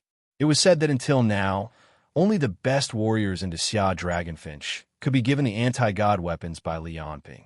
Half a month after the Battle of Tianjin, in the newly built number 3 training ground, Li Onping's body was floating in the air. His palms were facing each other, one on the left and one on the right. At this moment, the legacy sword was floating in the middle of his palms. In Li Onping's eyes, the adamantium that was once indestructible was no longer mysterious. As Li Onping moved his palms gently, the sword of legacy suddenly disintegrated into countless droplets. They looked like droplets of liquid metal, quietly floating in front of Li Onping. Then, The silver liquid continued to disintegrate and recombine. In Li Onping's hands, it was like plasticine being molded into various shapes. The combination of the 6th-level mental energy field and the nihility energy field is still not harmonious. But at least the effect of the nihility energy field is out of the body's surface. At this moment, Li Onping had put all his energy into researching the Queen of Heaven's ability and achieved great results. He could now extend the nihility energy field out of his body and use it within 50 centimeters of his body. This was a huge improvement, but Li Onping was still not satisfied. He hoped to further integrate the mental energy field with the nihility energy field to strengthen the power of the two abilities. The almost indestructible adamantium was kneaded in Li Onping's hands like dough. In the end, it turned into a long silver dragon that kept revolving around Li Onping's body. Finally, under Li Onping's control, the adamantium turned into the sword of legacy again and flew behind Li Onping. Then, under his control, it fiercely stabbed toward the back of Li Onping's head. Almost at the moment when it stabbed Li Onping, the sword of legacy turned into a liquid state again and drilled into Li Onping's spine like a stream of water. If it was an ordinary person, they would have screamed in agony after suffering this kind of injury. But Li Onping was used to this kind of thing. There was no change in his expression, no pain. After Li Onping absorbed the sword of legacy into his spine, he took a deep breath. The mental energy field of the 6th level seemed to be more easily controlled than before. This also meant that today's training had come to an end. Then, a tablet computer on the ground flew over under Li Onping's control. Now, Li Onping could use the nihility energy field within 50 centimeters of his body, and further away, he could use the mental energy field to affect the material world. Just like now, he grabbed a tablet computer through the air. Under Li Onping's control, countless projections appeared around him. They were all projections of remote computers. There were a total of 8 projection screens in front, back, left, and right surrounding Li Onping. With the help of the mental energy field, Li Onping did not even need to turn his head to see all 8 screens clearly. With the help of his brain, which was like a supercomputer, the information on the screens was quickly scanned into his brain. The 8 screens moved quickly at the same time. It looked like 8 people were constantly operating at high speed, but in fact, it was all done by Li Onping alone. All kinds of information, and data were input into Li Onping's brain. Most of them were all kinds of scientific and educational materials. In fact, during this period of time, while researching the nihility energy field and the mental energy field, Li Onping spent a lot of time learning and revising a lot of knowledge, reading a lot of scientific materials. This was because after obtaining the mental force field, the way he looked at the entire world seemed to have changed. Countless mysteries seemed to be constantly being born and destroyed in his eyes. He felt that if he wanted to further increase his strength, or even completely fuse the mental force field into his nothingness force field to make better use of this power, more knowledge was essential. At the same time, if he wanted to increase his physical fitness again, the effect of absorbing souls was almost negligible. Even a level 5 ability user would not be of much help. Therefore, Li Onping planned to use the newly obtained adamantium to make different types of Tatsuka swords. He would preserve their abilities and give them to the people in the Dragonfinch to use. Paladin, Lestat, Vivian, Giant Shield, as well as Shangzhenhai. However, when he was surrounded by the Queen of Heaven and the others, and when he was in the center of the simulated sun, Li Onping felt that his physical fitness seemed to show signs of loosening up. The ultimate goal of cultivating the Hell's Map is to adapt to all kinds of extreme environments in this world. I will be able to fight under any conditions and unleash 100% of my strength. Currently, the normal environment on the surface is too easy for me. If I enter some extreme environments, it might be able to help my body evolve, adapt, and improve. However, it was not easy to find an environment that could threaten Li Onping. Moreover, going to these places would often take a long time. Xia could not leave him now, and Li Onping still planned to take his time in this aspect. Therefore, Li Onping still planned to temporarily stay in Tianjing and use the nihility energy field and the mental energy field to increase his combat strength. During this process, what he did the most was reading, thinking, and observing. He read all kinds of materials and documents, thought about himself, thought about this world, observe himself, and observe this world. Although there were no substantial changes to his body, his combat strength increased rapidly as if he was riding a rocket. Li Onping flicked his finger lightly, and an air cannon shot out from his finger. The air cannon hit the metal wall fiercely, creating a series of loud sounds. Li Onping could see that the situation was different. He could clearly see that the air molecules were being pressured by him, and the electromagnetic forces between the electrons and atomic nuclei in the molecules interacted with each other, creating the air cannon that he had flicked out with his finger. At the end of the day, with the exception of gravity, most of the forces that humans use on a daily basis are electromagnetic forces. If ordinary people can also grasp this electromagnetic force, they will become superhuman existences. This power can perhaps be called magnetic field rotation. However, until now, among the people that Li Onping had met, only ability users such as Sun Hao, Lei Di, and Tanner were able to grasp this power. However, even they had an incomplete grasp of this power. Just as Li Onping was thinking, a staff member walked in and lowered his head to report to Li Onping. "Your Majesty, the funeral is about to begin." Chapter 333. Although Li Onping had obtained a great victory in the Battle of Tianjing, he had still sacrificed many Dragon Sparrow guards, Imperial guards, and soldiers in the military. The funeral this time was held for them. All of the victims were promoted by 3 levels, and their families were also compensated handsomely. Li Onping had also ordered people to build a monument in the northern suburbs of Tianjing to commemorate those who had died in the battle. After this battle, Dexia's hatred for the Western continent had deepened. Throughout the funeral, Dexia Dragonfinch had shown hostility toward the Western continent, causing the Western continent's experts to be extremely worried. Of course, Li Onping had also personally attended the funeral. However, he was only responsible for reading out the script he had written previously. After attending the funeral, Li Onping did not go back to cultivate again. This was because he did not need any high-intensity training for the time being. It was also because he had formulated many new plans after obtaining the spiritual force field. New Danyang, inside the 8th Research Institute. Currently, the 8th Research Institute's construction had been completed. Due to the Divine King's technology and the help of countless monsters, this place had far surpassed the original 8th Research Institute in all aspects, regardless of whether it was the research facilities or the defensive capabilities. On the 24th floor underground, Sherwin was currently showing Li Onping around the layout of this floor. The two of them walked through a long metal corridor. Every 10 meters, they would see 2 fully armed robot guards walking on caterpillar tracks. Every time they went a certain distance, they would need to perform pupil and sound detection before they could open the door to the next section. As they walked forward, they could see many floor-to-ceiling glass windows. Behind the floor-to-ceiling glass windows were all sorts of laboratories. Li Onping could clearly see that behind each laboratory, there was a large group of staff bustling about, carrying out all sorts of experiments.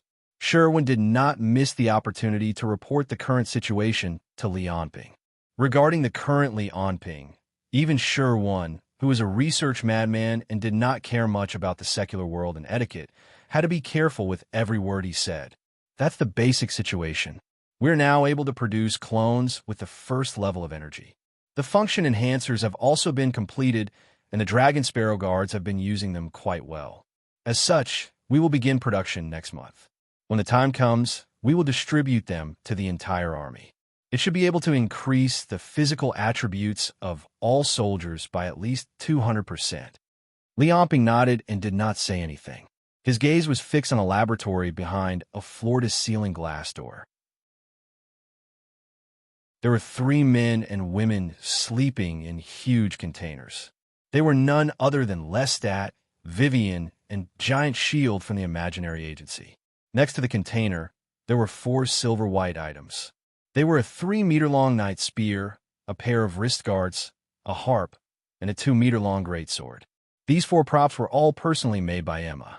They were cut from the adamantium robot in the League of Stars, and then made according to Li Onping's design. Although they were of different shapes, they all had the same function of the 10 swords. This was also one of Li Onping's next plans. He wanted to use the adamantium from the League of Stars to make 108 10 swords. However, these 10 swords were different from the legacy. Each sword could only absorb one type of ability. However, after seeing the 3 unconscious level 5 ability users in the containers, Li Onping frowned. "Where's White Short Star?" Sherwin replied. "White Short Star tried to escape this morning, but he was caught by Lord Bai Xinghe and the others. They will be here soon." During the battle in Tianjing, White Short Star had been hiding underground due to his ability. He used the earth veins to attack or help the Empress and the others. However, after Li Onping obtained the mental force field, he realized that something was wrong and quickly escaped from Tianjing. Li Onping was too lazy to pay attention to him. He directly asked Fang Yuhuang and Bai Xinghe to capture him. Li Onping was already one of the best level 5 ability users. After the battle in Tianjing, Fang Yuhuang had completely given up on the idea of competing with Li Onping. In order to take advantage of this opportunity to perform well in front of Li Onping, he gave it his all in capturing White Short Star. As for the remaining forces of the League of Stars in the Western continent, Li Onping had already sent Jin Guang, Yin Bei, and Xia Laikong there. There might still be level 5 ability users among the remaining forces of the League of Stars. However, it was a good opportunity for Jin Guang and Yin Bei to train. With Xia Laikong leading the team, Li Onping felt that there shouldn't be a problem. A few minutes later, the two of them slowly walked into the research room with a short and dark man. This was the first time Li Onping saw what the other party looked like. After all, White Short Star usually hid underground and never fought with people head-on. He nodded and asked Sherwin, "Have you taken their DNA samples?" "No problem. We can produce their clones at any time." Li Onping nodded with satisfaction and said, "Next, there are 2 main things to do in the research room. First, I need 10 million clones of the Heavenly Queen. All of them have to reach the 1st energy level. Second, I will be staying in the 8th Research Institute for half a month. I will personally create a controllable nuclear fusion reactor. In the next year, I hope you can master this technology and spread the new energy to the entire Eastern continent." Sherwin didn't have any doubts about the first thing. However, Sherwin didn't understand the second thing. Controllable nuclear fusion was a technology that was researched all over the world. Of course, the 8th Research Institute had dabbled in it as well. The only thing he couldn't understand was how Li Onping was able to create a controllable nuclear fusion reactor. Naturally, he didn't know that Li Onping, who had mastered both an annihility force field and the mental force field, had a grasp of the microscopic world that far surpassed everyone in the human world. If it wasn't for the fact that Sherwin and the others' current technological level wasn't enough, and that it was too dangerous, he might have been able to create an antimatter engine if he had spent more time and used the 2 force fields. Li Onping revealed a faint smile as he watched Bai Xinghe insert the 4 swords of 10 strikes into the bodies of the 4 level 5 aptitude users and start absorbing their abilities. These 4 swords of 10 strikes were all designed by him. They were named the Steel Spear and had the abilities of Vivian, the Steel Saintess. The Harp of Death had the ability of Lestat's Violin of Death. There was also the Bracer of Strength that could absorb the stagnation of the giant shield's molecules. As for the giant sword that Li Onping named Battleship, it could absorb the ability of White Dwarf. These abilities didn't have much of an effect on him. However, for other people, even level 5 aptitude users, they would have a very strong effect on them. As the number of swords of 10 strikes increased, Li Onping's Xia Dragonfinch would also become more and more powerful. In addition to Li Onping's mental network plan for the 10 million clones of the Queen of Heaven, the controllable nuclear fusion technology, the King of God's metamorphosis technology, and the psionic energy technology, Li Onping would also help the 8th Research Institute improve their technology. Li Onping believed that in less than a year, the entire Xia, or even the entire Eastern continent, would go through an earth-shattering change. By then, with the help of his will avatar, Tony from the Western continent would also gain a high position in the Federation. By then, it would be the time for Li Onping to fully conquer the Western continent. After all, what he needed was not a piece of scorched earth, but an intact continent that could join his utopia. "Oh, right." Li Onping looked at Sherwan and said, "Have you guys made any progress on Shangzhenhai?" "Not yet," Sherwan said in distress. "Although we've tested the various indexes of his abilities, it's still very troublesome to clone him. Moreover, he's tried to escape several times. If it weren't for the doctor, he would have succeeded. It's really hard to guard against him if he wants to escape with his ability." Li Onping nodded to express his understanding. It was not difficult to kill Shangzhenhai, but it would take some means to perfectly clone him. Fortunately, the doctor's ability almost perfectly restrained Shang Zhenhai's ability. With him here, there was no need to worry about Shang Zhenhai escaping.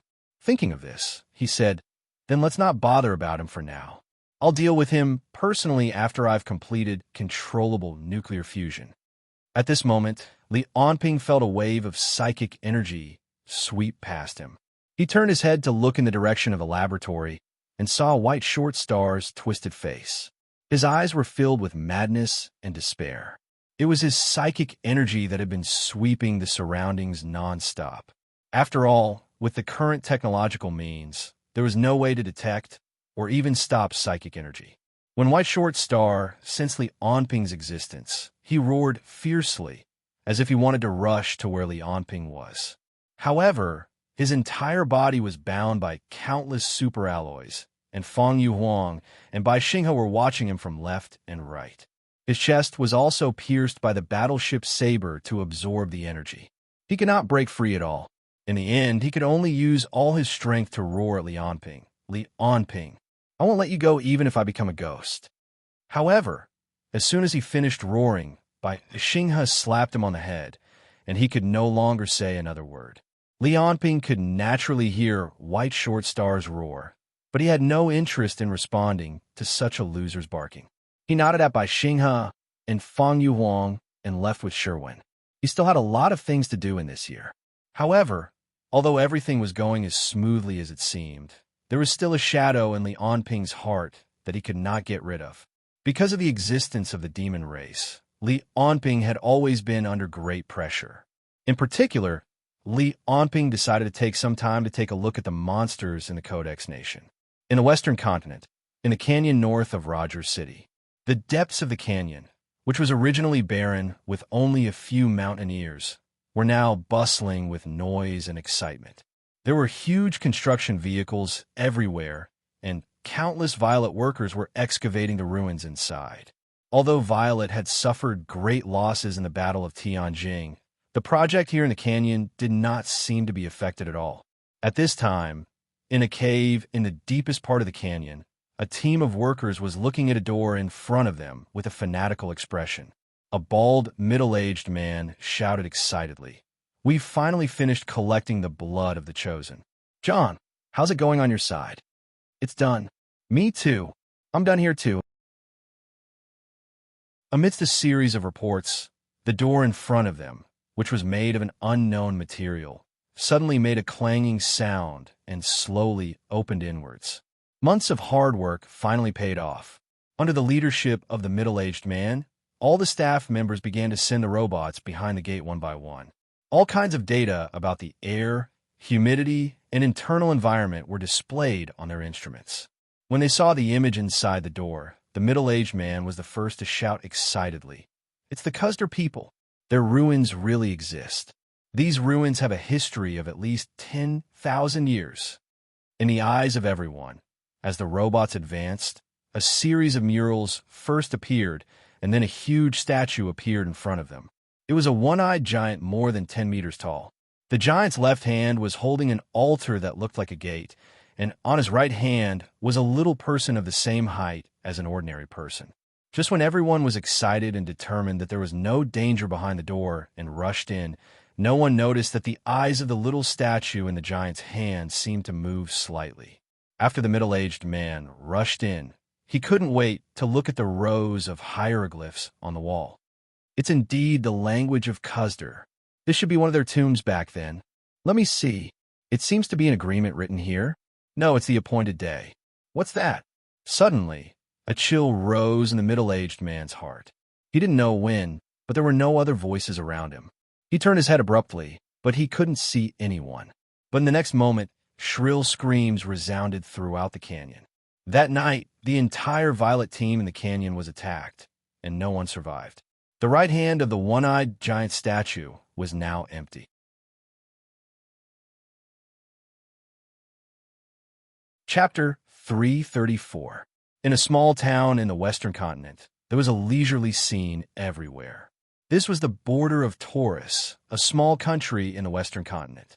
Taurus was a tourist country, and because it was located on the east coast of the Western continent, this small town called Kantas had always been one of the famous tourist attractions in Taurus. However, it was currently the off-season for tourism, and there were only a dozen or so tourists on the streets of the small town. It looked a little bleak. In the center of the small town, in the only five-star hotel there, a boy who looked about 1 year old was sitting cross-legged on the carpet in the room. This boy looked like he was carved out of jade. His dark eyes and handsome face made people want to pinch him a few times. Unlike ordinary children of this age who were still crawling on the ground and playing around, and had not even learned how to walk or talk, this boy in front of him was holding a high school physics book that was about the size of his head. He flipped the pages very quickly, flipping a page every few seconds.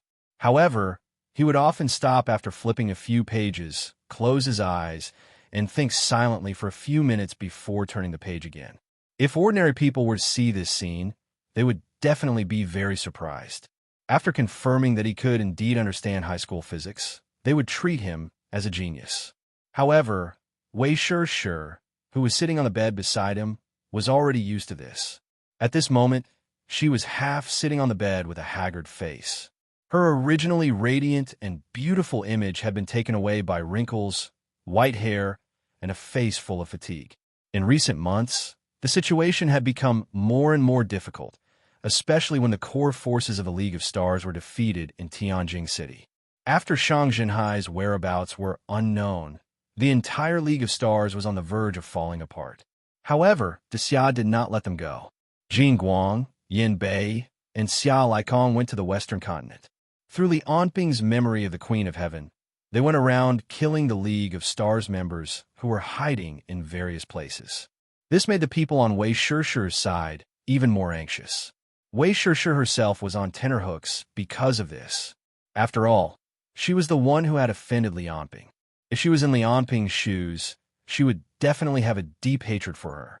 This made her unable to sleep every night after she learned about the result of the Battle of Tianjin. Countless times, she woke up in nightmares of being torn apart or eaten by Li Anping. The only thing that could comfort Wei Shir was Shang Jinbang's son, Shang Tian. Shang Tian, who had just celebrated his first birthday, was now able to walk and speak on his own.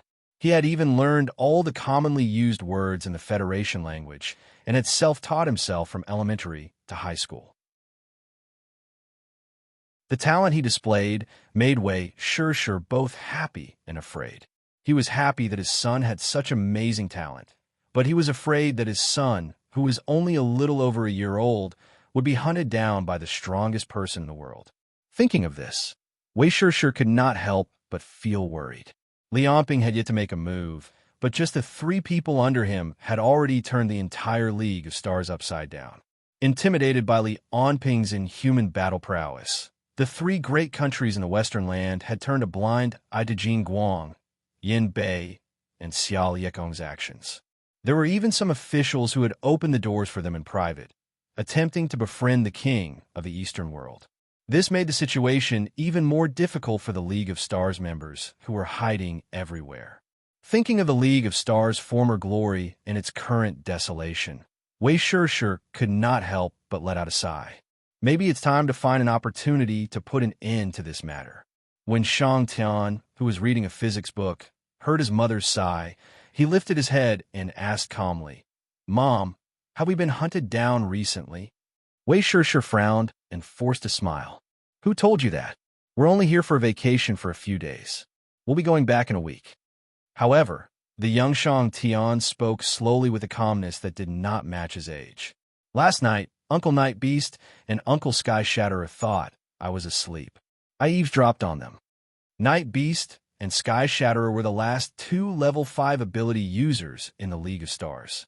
Before reaching level 5, they had always been Solomon's subordinates. Their dark and vacuum abilities could perfectly cooperate with Solomon to create a space known as the Absolute Death Domain. However, there were enough high-end combat forces for the Battle of Tianjing, so the Queen of Heaven did not bring them along. Instead, she stayed behind to ensure the safety of the League of Stars. When Wei Shirsher heard that it was the two of them who said it, she blamed them for being too careless. However, she smiled and said to Shang Tian, "The two uncles are just spouting nonsense. Little Tian, have you thought of a birthday present? It's been 2 weeks since your first birthday. Why haven't you thought of one yet?" Although Shang Tian was young, he did not look like a child at all. He continued to ask like an adult, "Mom, where did Master go? And where are the uncles? I haven't seen them for a few months." Wei Shirsher could not stand Shang Tian's questions.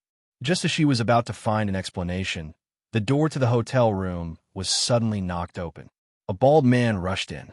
When he saw Wei Shirsher, he shouted, "Let's go. The Xia Dragonfinch's people are here. Sky Shatterer has already brought people to drag them away." Hearing Night Beast's words, Wei Shirsher's eyes flashed with despair. She stood up from the bed and walked towards Shang Tian. She hugged the person she loved the most. She sighed deeply and said to Night Beast, "You take little Tian and leave. I'll stay." "What nonsense are you talking about? You don't have any abilities. What's the use of staying?" Wei Shirsher shook her head. She looked at Shang Tian in her arms with infinite regret and said calmly, "Lianping won't let me go. If I don't die, we'll always be on the run. You take little Tian and leave. I've already prepared a child about the same age as little Tian next door." When Wei Shirsher said this, how could Night Beast not understand what she was thinking?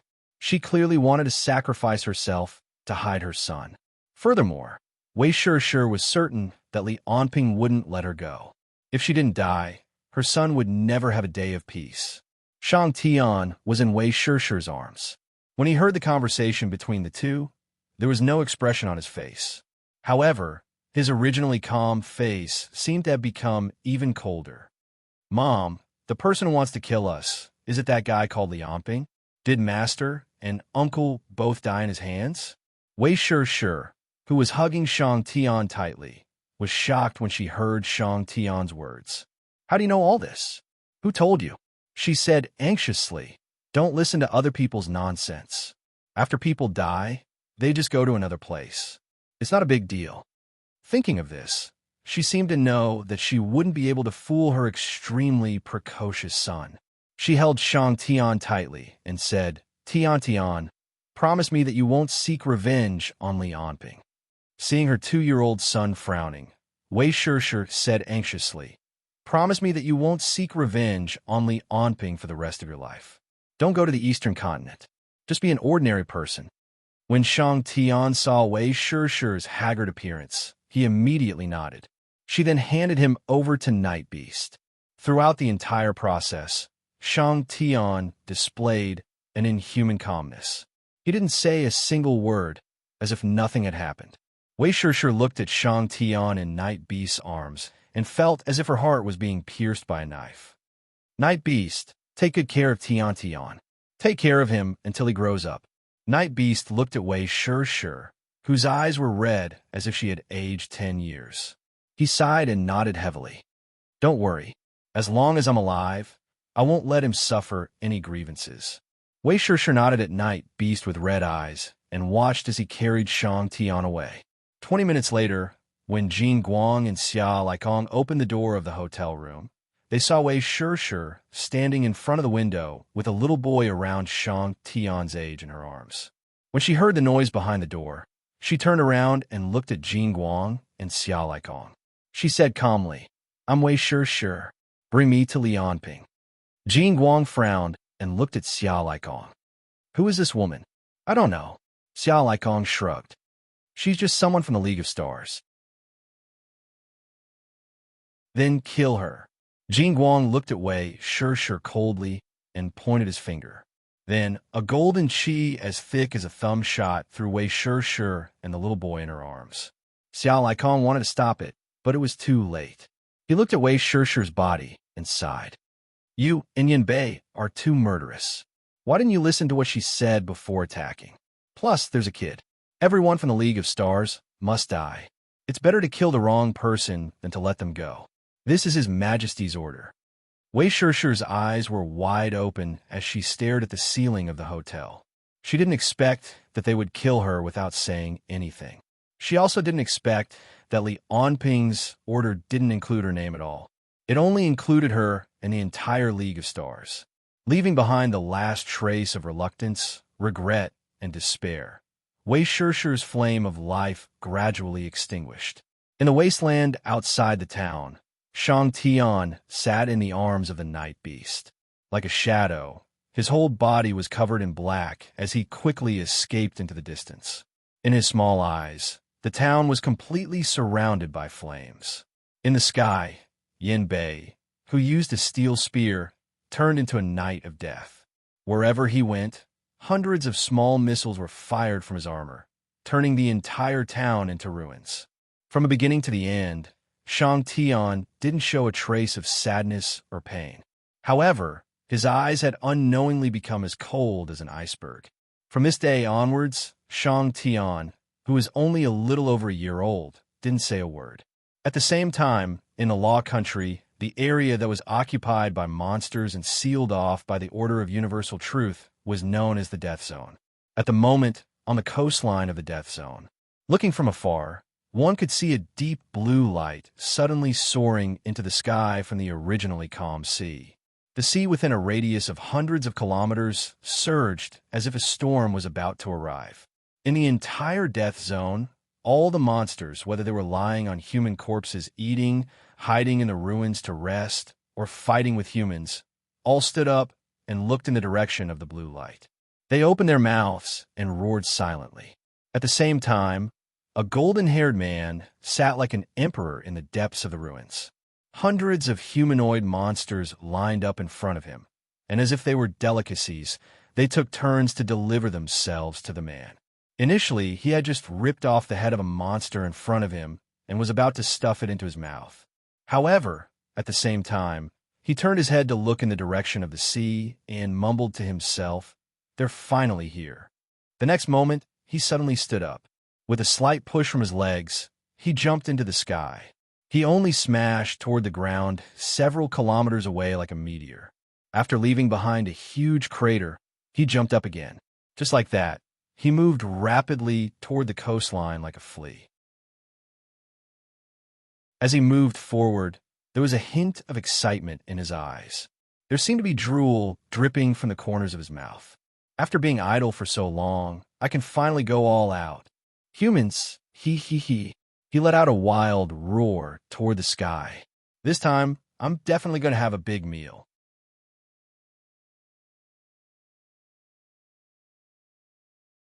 Chapter 335. It had been 8 months since the Battle of Tianjing. At this moment, countless workers, reporters, security guards, and soldiers were walking in and out of a building in the center of Tianjing. Today was the day of the completion of the first warp gate in the eastern continent. This first warp gate connected to Xia's Tianjing to Qiqing and Baiwei. Originally, it would take several hours to travel by plane, but now it only took a few minutes with the warp gate. As soon as the news came out, it caused a sensation in the entire world. After all, the technology of the warp gate had always been something that only existed in science fiction. Now that it had appeared in the real world, and into Xia, the most technologically undeveloped country in the entire world, many people in the eastern continent were doubtful of this, let alone the western continent. In this newly built teleportation center building, a boy and a girl in dark green uniforms were looking around the hall with curious gazes. When passers-by looked at these two students, their eyes would occasionally show a hint of envy. because from their uniforms, it was obvious that these two were students of Tianjin's Human Research Institute, which was one of the 9 royal schools, the Wang family school for aptitude users. The two students seemed to be used to the envy of ordinary people around them, so they didn't show any reaction. The male student, Wang Wei, looked around the hall and said, "Qing Qing, what do you think the warp gate looks like? Will it be dangerous?" "Don't worry. I heard that the Royal Academy of Sciences has tested it hundreds of times. There's no danger at all. The main goal this time is to run it." The Royal Academy of Sciences she was talking about was the 8th Research Institute, but it had changed its name. This girl, called Qing Qing, clearly came from a powerful family. She was quite well informed about all kinds of news in Xia. She continued, "If there's no problem with the warp gate trial this time, then it will be promoted to the entire alliance. We'll try to spread the warp gate all over the eastern continent in half a year." Speaking up to here, Qing Qing's eyes were also filled with anticipation. In the future, Tianjin will become the center of the eastern continent. All warp gates will have to reach here first, and then go through Tianjin's transit center to reach all parts of the eastern continent. In the future, even if we travel from Moloch in the ice fortress to Sta in the southernmost part of the southern border, it will only take 10 minutes at most. It's really hard to imagine the grand occasion at that time. Hearing Qing Qing's words, Wang Wei also revealed a look of anticipation. However, he was a little worried as he said, "But this kind of warp gate consumes a lot of energy. When the time comes, only the rich can use it." Qing Qing smiled and said, "Don't worry. I heard from my dad that all the new energy systems have been set up at the end of last month and will be activated soon. I'm afraid we won't have to worry about energy for the next 100 years." She was talking about Li Anping's plan to use controllable nuclear fusion to replace existing energy sources. Originally, it was almost impossible to reform the entire continent in one breath, and the target was a giant enterprise like the energy company. No matter how strong the leader was, it was almost impossible to achieve. However, when it came to Li Anping, as soon as he gave the order, the heads of countless opponents fell to the ground. In order to speed up the progress, Li Anping personally took action. Relying on his dazzling power that was like that of a star, he single-handedly completed the construction and layout of 70% of the entire Eastern Continent circuits, reactors, machinery, buildings, and so on. There was even one time when all the materials were prepared, and he spent 7 hours alone to complete the construction of a large-scale nuclear power plant. Under Li Anping's reign of terror, countless energy giants could only switch to using new energy sources. Most of the old energy installations were abandoned and dismantled by Li Anping into countless raw materials for use. In the next few months, as thousands of warp gates were activated, over 90% of the energy sources in the entire eastern continent would be replaced by nuclear fusion, with the exception of some places that were temporarily irreplaceable. Wang Wei looked at his watch and said, "It's about time. Let's go." Qing Qing nodded. In fact, as students of the Tianjin Human Research Institute, the reason why they were participating in the warp gate activity this time around was because they were here to take part in the defense of the warp gate center. This could be considered as part of their internship for this semester. Just then, another young man dressed in a blue and white uniform walked into the hall. When Wang Wei and Qing Qing saw the man's appearance, their eyes immediately revealed the same expression that those ordinary people had when they looked at them earlier. They were filled with jealousy and envy. "It's Fang Haojia. Is this guy here for an internship as well?" Wang Wei's eyes revealed a hint of envy. This young man, who was called Fang Haojia, was a student from the other of the 2 aptitude user academies in Tianjin. He was a student from Academy City. As the Academy City's Sky Academy had yet to be completed, the academy was still located in the outskirts of Tianjin for the time being. As for the other 8 aptitude user academies in the country, they were all located in different cities in Xia. Although there would be competition between them, they would rarely encounter each other. This was also one of the only 10 aptitude user academies in the entire Eastern Continent. Li Anping did not approve any other similar academies. If they were to do it privately, they would be charged with treason. Ching Ching's eyes were also filled with jealousy. She said softly, "This guy is really lucky. After they graduate this year, I heard that the Academy City's Sky Academy will be launched next week. All the students in Academy City will have to start studying there. The duration of their studies will also be increased to 3 years. He can directly join the Xia Dragonfinch after graduating this year." This was the reason why the other 9 academies were the most jealous of Academy City. Compared to the aptitude user academies established by the 9 royal families, Academy City's principal had always been Li Onping's name. They were equivalent to the Emperor's disciples. After graduating, they could directly join the Xia Dragonfinch. Although the other 9 academies could separately join the police, military, or government after graduating, compared to the Xia Dragonfinch, these enviable places were nothing. "Their treatment is too good," Ching Ching said with longing. "As long as they accumulate enough learning points, they will have the opportunity to learn the secret martial arts created by His Majesty. Their strength is improving every day. I'm afraid that in the martial arts conference in 4 months, their ranking will be taken by them." The martial arts conference that Ching Ching mentioned was originally held after the boarding of the plane last year. However, because of the Battle of Tianjing, many places in Tianjing were destroyed. In addition, Li Onping's influence was crazily expanding because of the Battle of Tianjing. Therefore, he simply postponed the martial arts conference for a year. During this time, he could also use the time to renovate Tianjing. Although the martial arts conference stipulated that the Xia Dragonfinch could not participate, the students of Academy City could sign up. Moreover, during this period of time, Li Onping had created all 5 secret martial arts in his plan. Even the original 2 secret martial arts, Qi manipulation, had been greatly improved. As long as one entered the top 10 of the martial arts conference, they would have the opportunity to become Li Onping's unofficial disciple and receive the secret martial arts. This made countless people scramble for it. Just as Wang Wei and Ching Ching were sighing, a few foreigners with blonde hair and blue eyes walked into the hall. They were the representatives sent by the Federation for this Warp Gate ceremony. There were people from the government, physicists, and reporters. One of them, a middle-aged man with a beer belly and a full beard, looked at the people in the hall and sneered. "These Xia people actually came up with the idea of a Warp Gate. I don't know what their government is doing.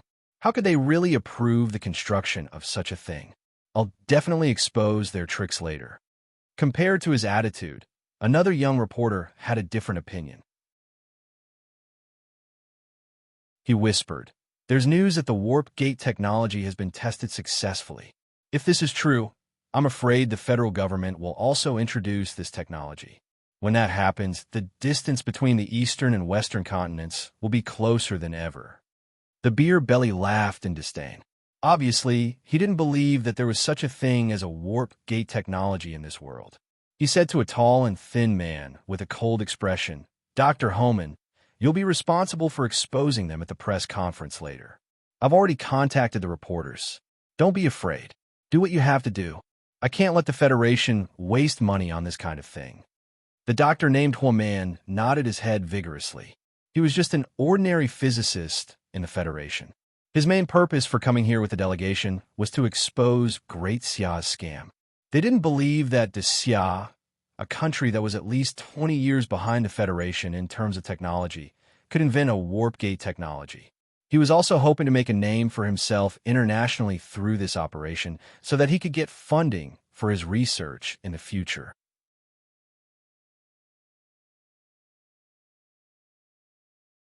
Chapter 336. Time passed quickly, and all the higher-ups of the Xia, dignitaries, and representatives of various countries who came to participate in the ceremony entered the conference room one after another. This time, the Warp Gate Conference was not only the launch ceremony of the Eastern Continent's Warp Gate project, but also the invitation of many countries in the Western Continent to promote the Warp Gate to the Western Continent. However, in this era, news was generally blocked in both the Eastern and Western continents. Apart from the higher-ups, the middle and lower classes of the Western Continent citizens were blocked from news all year round, so they did not know much about the current situation in the Eastern Continent. A small number of middle-aged and elderly people even thought that the people of the Western continent lived in the mountains and relied on farming, fishing, and hunting for a living. They completely regarded the Eastern continent as a barren land. Of course, this was also related to the propaganda of the various countries in the Western continent. Therefore, although Li Onping suppressed everyone with his almost invincible power in the field of science and technology, the officials of the Western continent, especially the three powerful countries, were still very confident. In the conference room, hundreds of representatives from various countries in the Western continent were sitting in rows. Sitting in the front row, there were three people in clergy clothes who were particularly eye-catching. They were the representatives sent by the Codex Nation. Currently, the Codex Nation was directly divided into two factions because the Knights Templar were wiped out in Tianjin City. One faction proposed to establish a good relationship with the Xia. The Codex Nation definitely could not defeat Li Onping, so they had to rely on Li Onping. The other faction believed that there was no room for compromise with Li Onping. The Knights Templar could not be sacrificed in vain. They had to fight to the death. As long as they united, there was still hope for victory. In short, there were hawks and doves. This time, the most important mission of this representative team, which only had three people, was to test the Xia's attitude. However, because even their superiors had not set the tone, the three people in the representative team did not have a clear mission. One of them, a middle-aged man with glasses who looked like a university teacher, said, "The Xia Dragonfinch has 2 level 5 spatial ability users. I'm afraid that this so-called warp gate is just a pretense. It should be activated by those 2 level 5 ability users." He nudged his companion and nodded. "John, you're right. However, even level 5 ability users have limited abilities. I've seen their brochure before. They said that they would set up warp gates all over the Eastern continent. I'm afraid it's a lie." "I think so too." The middle-aged man, named John, nodded. "I'm afraid that their real goal is to create a portal that connects the Eastern and Western continents with 2 level 5 ability users. If they succeed, the Western continent will have one less obstacle in front of Li Onping." While the representatives of the Law Country were discussing, there were still a few seats on the left side of the first row that were still empty. It was originally Tyrell's seat, but in the end, they did not send a representative over. Ever since the Battle of Tianjin, the higher-ups of Tyrell started a series of closed-door policies for unknown reasons. Until now, almost the entire country had been completely closed off from the outside world, causing a huge uproar in the Western continent. Countless international companies suffered heavy losses as a result. The people from both the Eastern and Western continents appeared from time to time. Some reporters invited by the Xia government came to ask questions. Under the encouragement of the representative with the beer belly, the doctor named Huoman also stood up and asked a few questions. The Xia has never done any space-time research before. How do they create a warp gate in just a few months? This is all thanks to His Majesty. He was the one who developed it. Then what kind of technology do you use to create the warp gate? I don't see any equipment related to spatial teleportation in this building. Actually, we have already placed the equipment underground. However, this is confidential, so we can't show you around. No matter what Huoman asked, the representatives on the stage would either pull Li Onping out and say that he solved the technical bottleneck, or say that it was confidential and they could not tell you. The people of the Eastern continent were already familiar with the superpower users. Li Onping was the emperor of the Xia dynasty and the leader of the Pan-Continent Alliance. His godlike power was worshipped by countless people. Huoman could do nothing about it when the spokesman pushed the blame to him.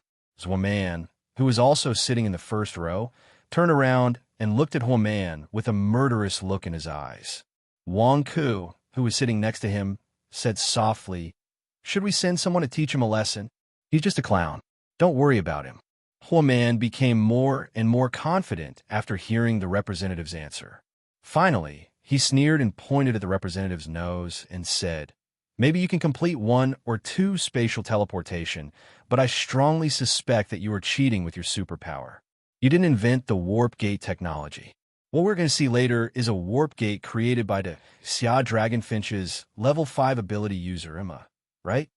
His words reflected the thoughts of most of the foreign delegates present. Unlike the people of the Eastern continent, who blindly worshipped Li Anping, although the people of the Western continent recognized Li Anping's strength, it was impossible for them to admit that de Xia was far superior to them in terms of science and technology. When Huoman made his point, countless flashes lit up instantly. They were all from the reporters, especially those from the Western continent. They wanted to record the entire conversation between Huoman and the representative. Huoman smiled proudly. In order to become famous, he was going all out, and he believed that what he said was right. Even in the federal military, spatial teleportation technology was only a conceptual technology.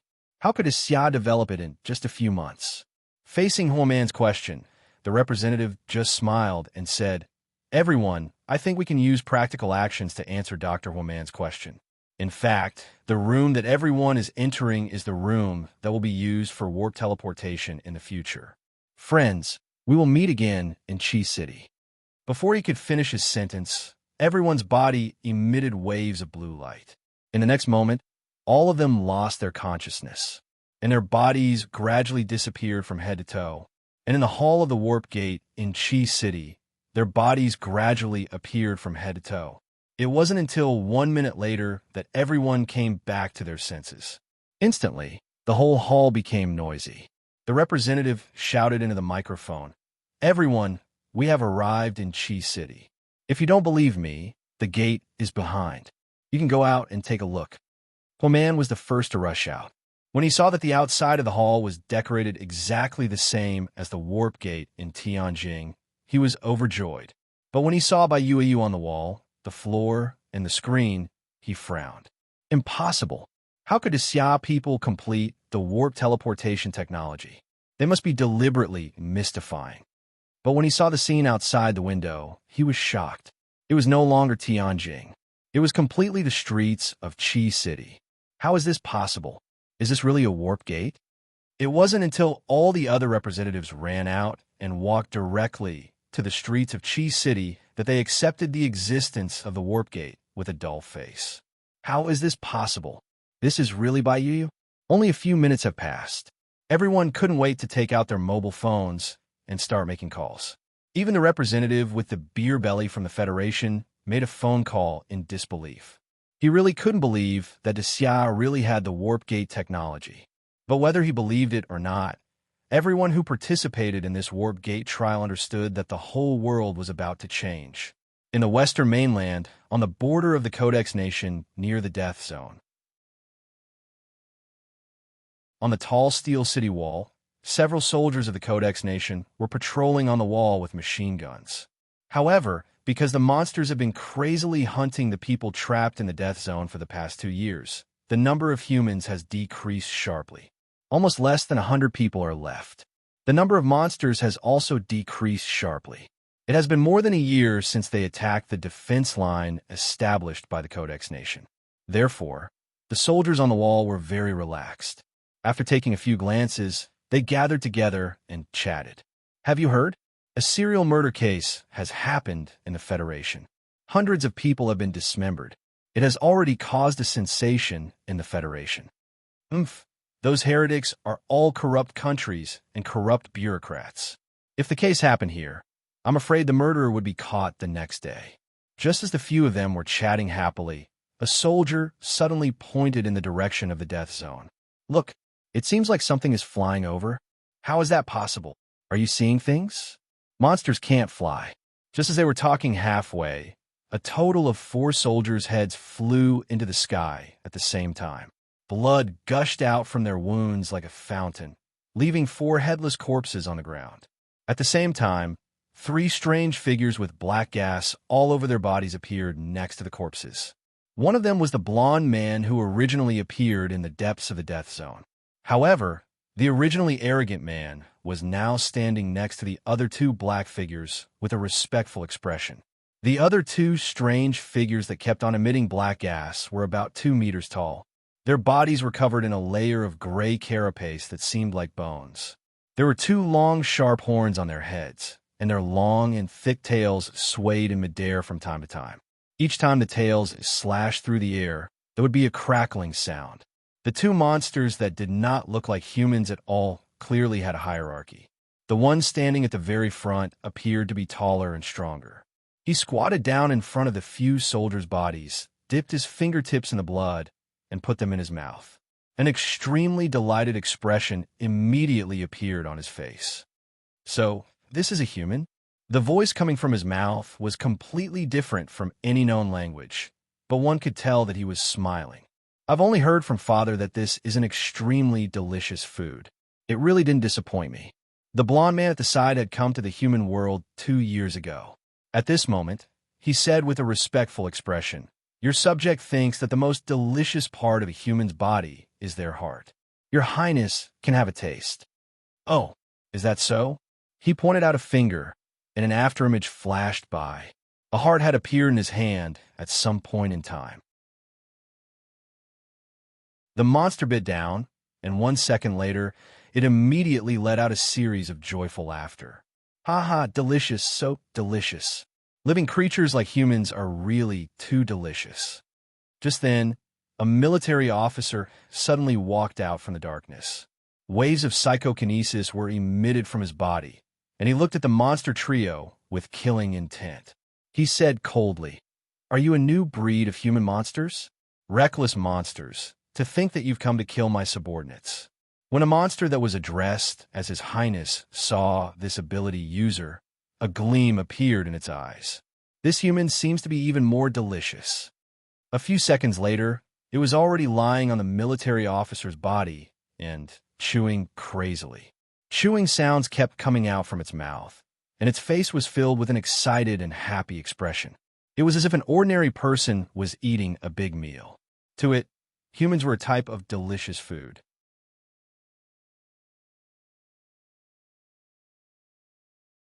Chapter 337. Western Continent, Codex Nation, Canonization Province.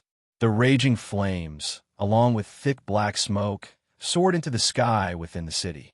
As far as the eye could see, there were broken streets, collapsed buildings, electric poles with sparks flying off them, and overturned cars. The entire city seemed to have experienced the ravages of a huge earthquake, turning everything into ruins. However, what was even more terrifying was the millions of human corpses on the ground. Their blood covered the entire city like a lake, as if the entire city was submerged in a sea of blood. The pungent smell of blood could be smelled even from a few kilometers away. In such a hellish scene, the White Palace in the center of the city had now become a pile of broken walls and wreckage. The three monsters that rushed out from the death zone were now standing in the wreckage. The gray monster in the lead was called His Highness. At this moment, an old man was lying on the ground in front of him.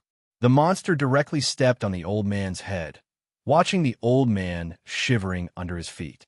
He said with a funny face, "Fibrizo, is this the so-called highest combat power of the humans? How ridiculous."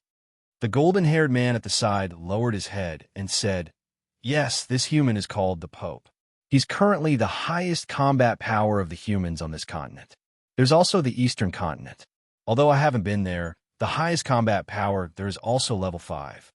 Under the feet of His Highness, the Pope of Codex Nation only felt sincere humiliation and deep fear.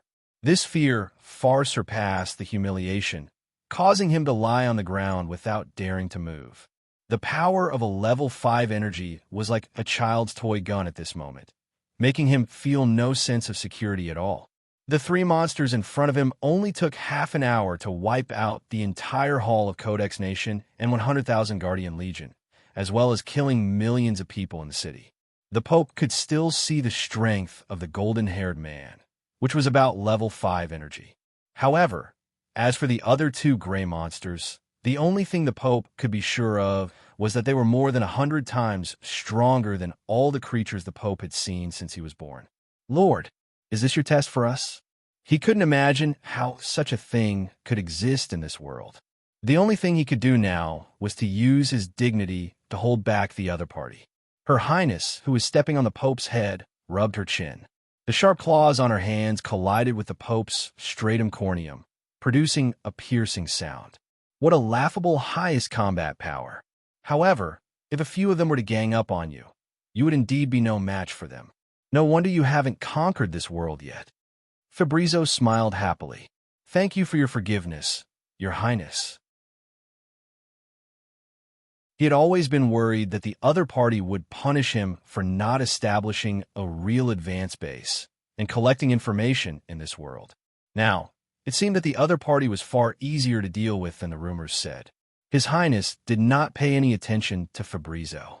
Instead, he set his eyes on the Pope. A series of strange sounds came out of his mouth. It was not until a few seconds later that he stuttered, "You are the Pope?" Although he was still a little inarticulate, he was already speaking the language of the nation of law. The Pope raised his head and looked at the monsters in front of him in shock. "You can talk. Impudent." Another gray monster let out a buzzing sound and tore off the Pope's arm. The Pope let out a muffled groan. One of his hands pressed hard on his shoulder. A white light had already lit up the wound, as if his body was made of light. This time, the other party did not speak the human language. He did not know what the other party meant, so he could only endure silently. The monster wanted to take another step forward, but Her Highness stopped it. "All right, Gabe, why are you so serious with a human?" Her Highness looked at the Pope curiously and asked, "The Pope, is it? Are you willing to be my pet? I haven't had a human pet before." The first half of the sentence was still a little inarticulate, but when he reached the second half, he was no different from an ordinary person of the nation of law. "What?" Hearing the other party's words, the Pope gritted his teeth. The strong sense of shame almost made him stand up and fight to the death with the other party.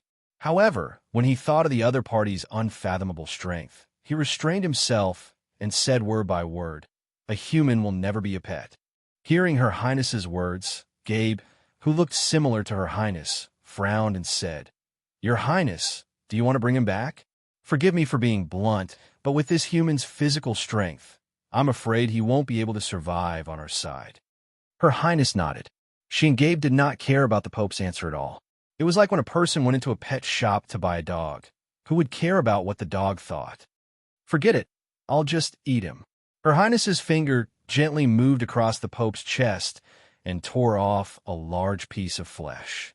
Then, she put it into her mouth in a few bites. As she chewed, an intoxicated smile appeared on her face. She could not wait to grab a few more pieces of flesh from the Pope's body. The heart-wrenching pain spread all over the Pope's body in a short time, especially when he saw the other party eating his body piece by piece. This fear almost made the Pope collapse. Damn it, if only the Knights Templar were still here. Thinking of this, the Pope regretted the operation in Tianjing even more. Haha, it's better to eat alive. If you kill them directly, the quality of the meat will deteriorate.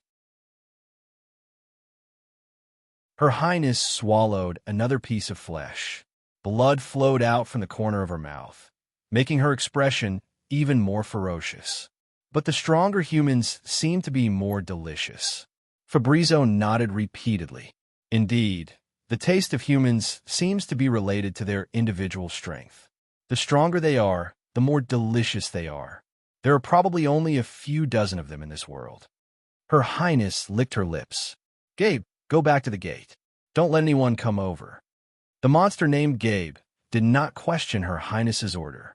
It nodded and flew in the direction of the death zone. This made the other two people sigh in their hearts at the same time. One of them was Fabrizio. He understood that Her Highness was planning to take all the humans in this world for herself. This was not in line with his plan. The other person was the Pope. One left. Why now? Although he had lost a lot of blood, the Pope still managed to stay conscious. He looked at the monster that had left. In just a few seconds, the monster had turned into a black dot in the sky and disappeared. A hint of disappointment appeared on the Pope's face. At this moment, His Highness suddenly raised his head. His vision, in a way that ordinary people could not reach, directly saw a total of 30 missiles flying in their direction from several kilometers away. Something is coming. When the Pope heard the voice in the sky, he was shocked. He thought to himself, "They're finally here. That was the last order he had given before he was captured by the three monsters. He was to plant 30 nuclear bombs with a yield of 10 million tons at the Hall of Legislation. As for the results of these nuclear bombs, the Pope did not care. The danger that the three monsters could cause was related to the safety of the entire human race. If these two monsters are allowed to escape, the entire human race will be in an unprecedented crisis. However, the two monsters clearly did not recognize this weapon. Her Highness asked calmly, "What is it?" Fabrizio said, "It should be something called a missile. It's a weapon invented by humans." "Oh, weapon?" Hearing the word weapon, a hint of interest appeared in Her Highness' eyes. She held her chin and said slowly, "Then let's see how powerful these things are." The two monsters just stood there quietly, watching as the 30 nuclear bombs shot toward them. The Pope was delighted. If the monsters were to be hit by 30 nuclear bombs, they would not be able to survive no matter how powerful they were. The 30 nuclear bombs landed on the Pope's head at the same time. Then, there was a burst of strong light. Then, that was all. The Pope looked at the sky in disbelief. It was hard to imagine that the explosion of 30 nuclear bombs had disappeared just like that. What's going on? Is it an ability? Is this the ability of these two monsters? On the other side, His Highness sneered. Interesting. 30 nuclear bombs with a yield of 10 million tons exploded at the same time. This was the only comment she could give. In the next second, she licked her lips and turned her gaze toward the Pope once again. Compared to the so-called weapons, she was more interested in the delicacies of humans. In a valley in New Danyang, Wang Chong and the others had left long ago. Li Anping had been standing in the valley for over 7 hours. Over the past 8 months, Li Anping's proficiency in the field of mental energy had been increasing rapidly through the research of controllable nuclear fusion reactors, the technology of the space warp gate, and the operation of the Tatsuka sword. His accumulation of various knowledge had also been increasing.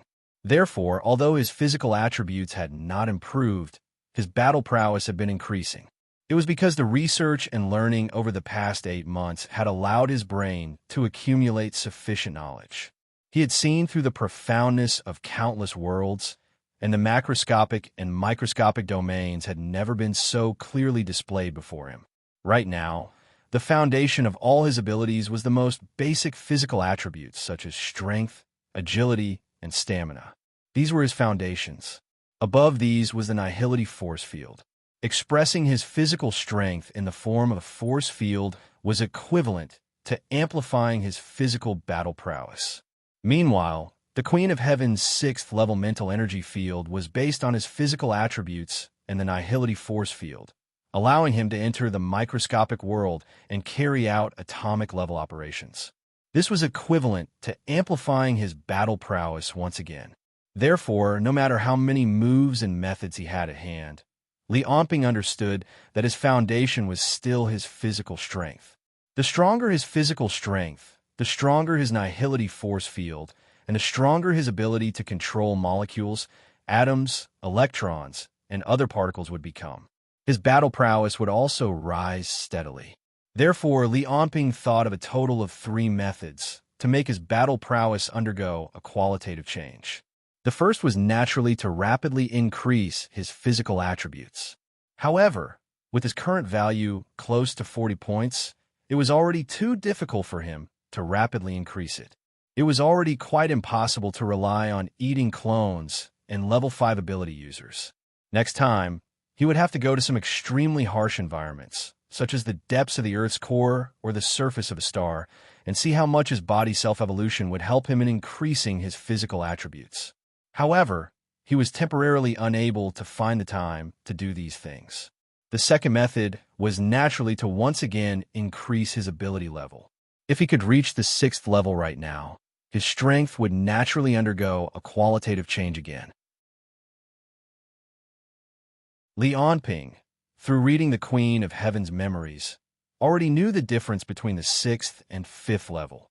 The so-called 6th level was a fork in the road for all ability users.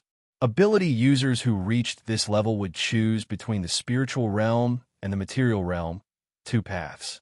Just like the Queen of Heaven, depriving herself of her physical attributes, turning her physical body into a spiritual body. This was naturally the path of the spiritual realm. Meanwhile, the other path of the material realm was one that the Queen of Heaven herself hadn't taken before. Even though Li Onping already had some leads in this aspect after half a year of research, he still needed time to slowly grind it out. That was why right now, the fastest way to increase Li Onping's battle prowess in the shortest amount of time was precisely the third method he continuously perfected during these 8 months of accumulation. To further develop his physical body's potential, Li Onping looked at his own palm. It was as if he could see through layers and layers of space. The flawless palm before his eyes were countless muscles, nerves, and bones. Then he took a step further and turned them into countless densely packed cells.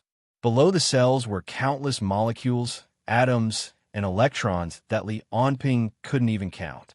Electromagnetic forces are the true essence of my physical body strength. Li Onping clenched his fist and suddenly punched out.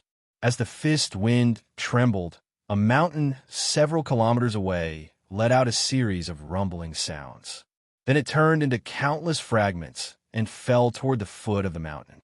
In this punch, Li Onping could see the movement system formed by his bones and muscles, which were no longer human, transmitting his strength out in layers. He could also see that under his control, the countless cells in his body that had combined with psychic chi released the energy in his body, turning it into the power of this punch. Right now, with his astonishingly powerful self-observation ability after cultivating the blood body and the help of his spiritual force field, he could even see the effects of electromagnetic forces between each atom that formed his body. This was something that even the Queen of Heaven herself found hard to do. My physical body is a complicated structure formed from electromagnetic forces. Ordinary people would increase their explosive strength through controlling their muscles and bones. In the past, Li Onping could strengthen his cells and modify his movement system to increase his physical attributes. Right now, a power that was closer to the essence had appeared before his eyes. At this moment, Li Onping understood that regardless of whether it was Black or the Queen of Heaven, he had already taken a completely different path from them. It was a path that belonged to him.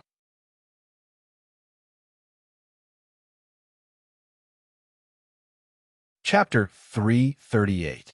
Li Onping went into seclusion in New Dongyang in pursuit of greater power.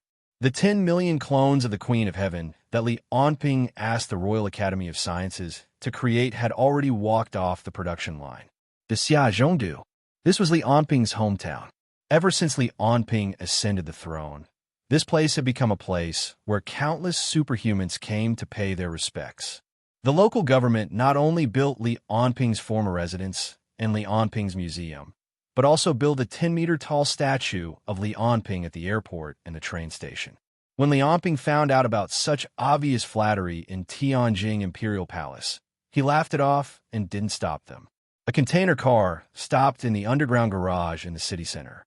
The Xia's government workers opened the container and moved the metal cans out one after another, placing them in the underground warehouse. After seeing that a total of 10 metal cans had been transported to the warehouse, the doctor sent the workers away. This was because the doctor was the only one who knew about Li Onping's spiritual network plan. Because the plan was too shocking, Li Onping didn't want too many people to know about it before it was completed. It would affect the progress of the plan. The doctor lifted the metal cans by himself and placed them into the laboratory one by one. Then, all kinds of thick wires and pipes were connected to the cans. The doctor sneered and turned on the computer in the laboratory. After a series of dazzling operations, the metal color on the surface of the metal cans slowly disappeared, completely exposing the clones soaked in yellow liquid.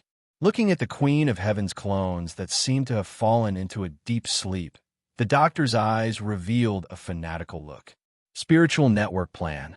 The doctor muttered to himself, Li Onping, no matter if it's the past or the future, I'm afraid that only you can complete this crazy plan. As a fanatical scientist, the doctor was excited and a little scared when he thought of the spiritual network plan that Li Onping mentioned. The so-called spiritual network plan was a plan that Li Onping came up with after obtaining the Queen of Heaven's spiritual force field. Li Onping's current use of the spiritual force field had always been to cooperate with the Nihility force field and his own body to create all kinds of inconceivable miracles. However, the spiritual force field was a spiritual ability after all. In addition to insight into the world, it also had many abilities such as hypnosis, mind reading, suggestion, and spiritual attacks. However, it was basically useless for Li Onping. The Queen of Heaven used it against Li Onping, but it was useless against Li Onping. The spiritual network plan was based on this plan. To put it simply, Li Onping hoped to use a large number of the Heavenly Queen's clones to scatter across the entire world. He would then use a mental connection to connect the minds of all the clones. This was the foundation of the spiritual network. With this as a foundation, the clones of spiritual, mental energy, force spiritual of heaven were all mental to their locations. In other words, the clones of heaven, of heavens, of heaven, they of mental of heaven, which Li Onping controlled the clones through the spiritual connection. The final effect was that Li Onping could hypnotize, suggest, and even read the thoughts and memories of all the ordinary people within the range of the spiritual force field of the clones. At this stage, it was close to the ideal state in Li Onping's mind. Under the coverage of the spiritual network, all the flaws that Li Onping thought were bad would be forcefully removed from all the ordinary people. They would become hardworking, diligent, and righteous. In the future, every ordinary person would be able to use the spiritual network to remodel themselves and learn and work quickly through hypnosis and suggestion. For example, if a person couldn't learn the piano well, he could use the piano learning package in the spiritual network. He could set the time for 3 months, and he would be directly instilled with countless piano knowledge. He would fall madly in love with the piano for the next 3 months. During these 3 months, he would spontaneously practice the piano and love it. This feeling would only disappear after 3 months. In Li Onping's vision, in such a human society, the dark side in every ordinary person's heart would be expelled. Then, they would choose their own hobbies and live according to the way they wanted. When the doctor first heard of Li Onping's plan, he realized that Li Onping was crazier than he had imagined. Not only did he want to rule the entire world, but he also wanted to rule every person's heart. Haha, everyone will have 8 hours of adequate sleep every day and sumptuous food. They will exercise 2 to 3 times a week. They will have 5 to 10 hobbies. They will also have a job that they are passionate about. They will have a beautiful wife or husband and a pair of children. As the doctor operated the computer in front of him, he mumbled, "The ratio of men to women will be absolutely balanced. Appearance will no longer affect people's happiness. Everyone will control their body shape and weight through a balanced diet and exercise. Violence, hatred, anger, and other negative emotions will be forcefully erased." Ha ha ha. Looking at the devices that were gradually activated on the computer screen, the doctor laughed. "Li Onping, this is the zoo that you want to build first? Then let me see if you're the one who's crazy, or if the entire human race has gone crazy."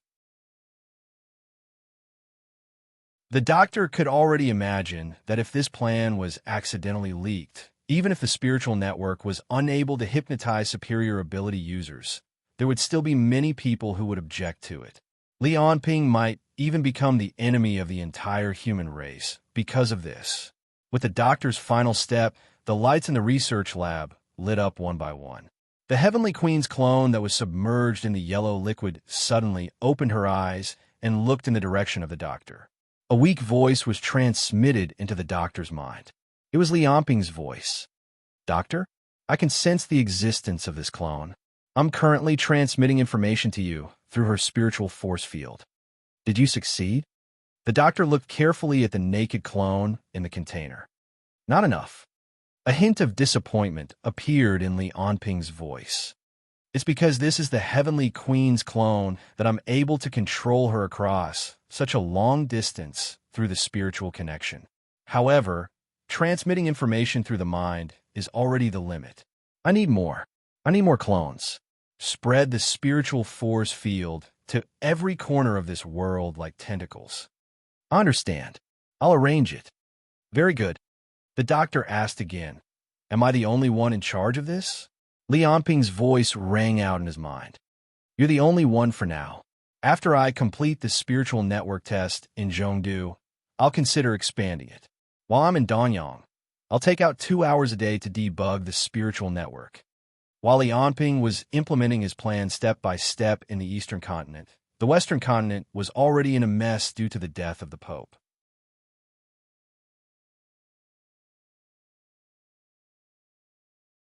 Chapter 339.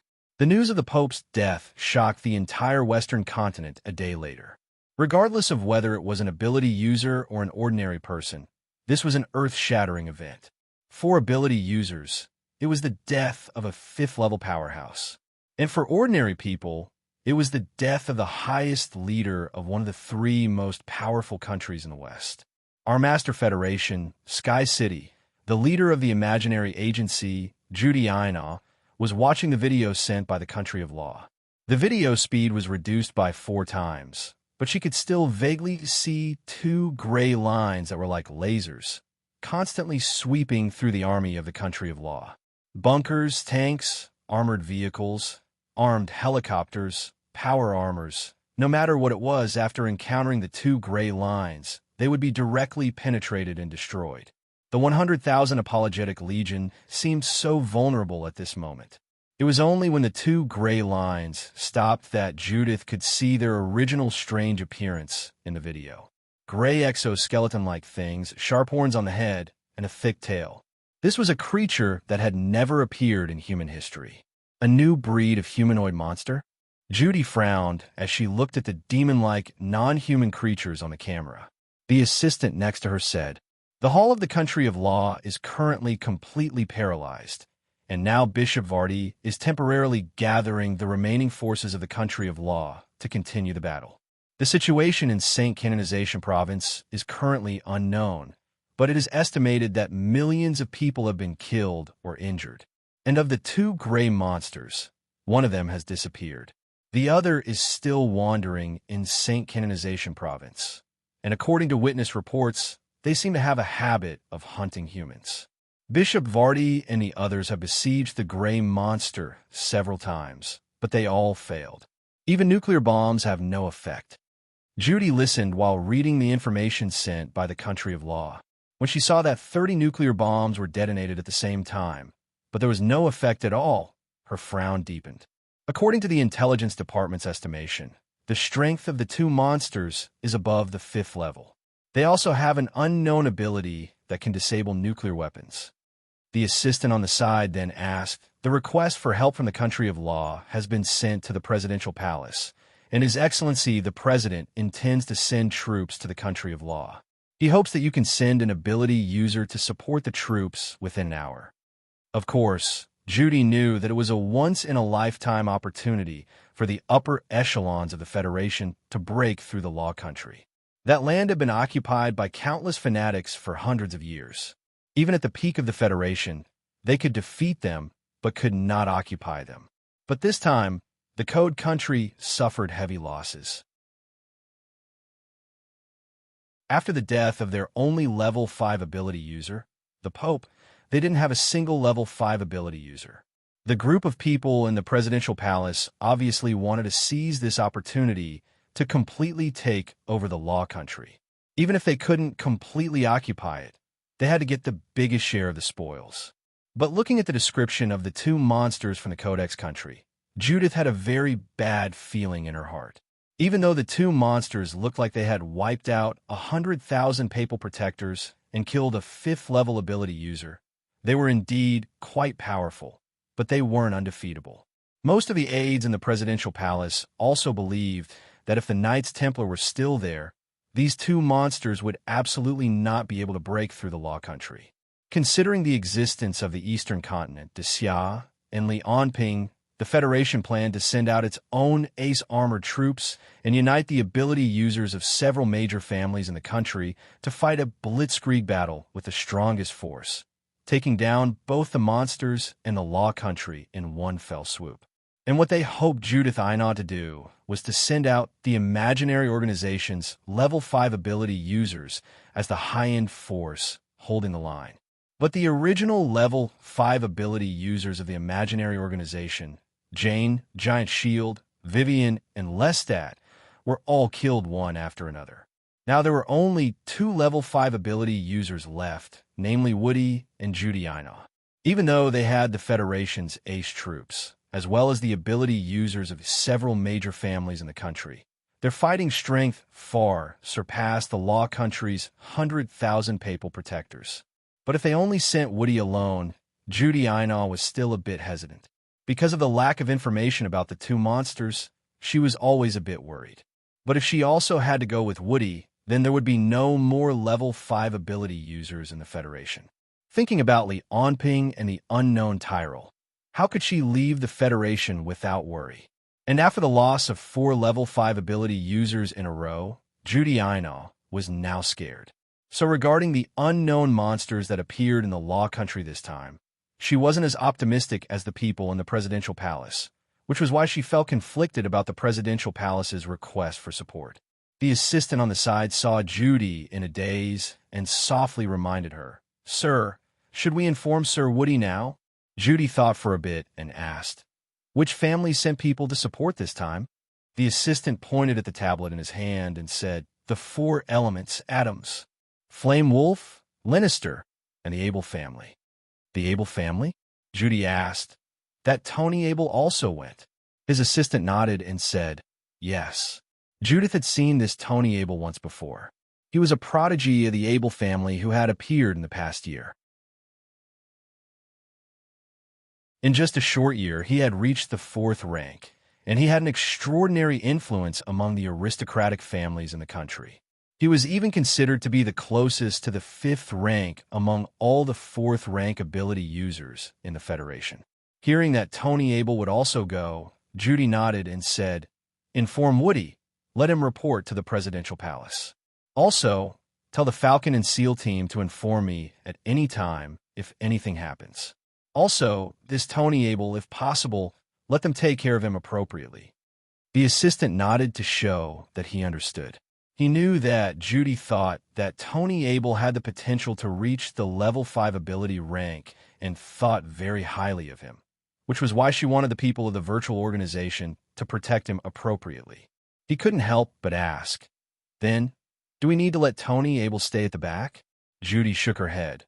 "He has a lot of potential, but no matter how much potential a genius has, he still needs to experience life and death battles and be tempered to grow. Just try not to let him die." The assistant nodded and began to operate the tablet in his hand, sending out Judy's orders. A few seconds later, Woody's head lit up on Judy's desk. He was still wearing a cowboy hat and dressed like a cowboy, but his eyes didn't seem as relaxed as usual. "Woody, this time's operation in the Codex date will be handed over to you. Take a look at the information of those 2 monsters. Be careful. Don't die like Lestat and the others." "Don't worry." Woody grinned. "I still have to come back for my daughter's birthday."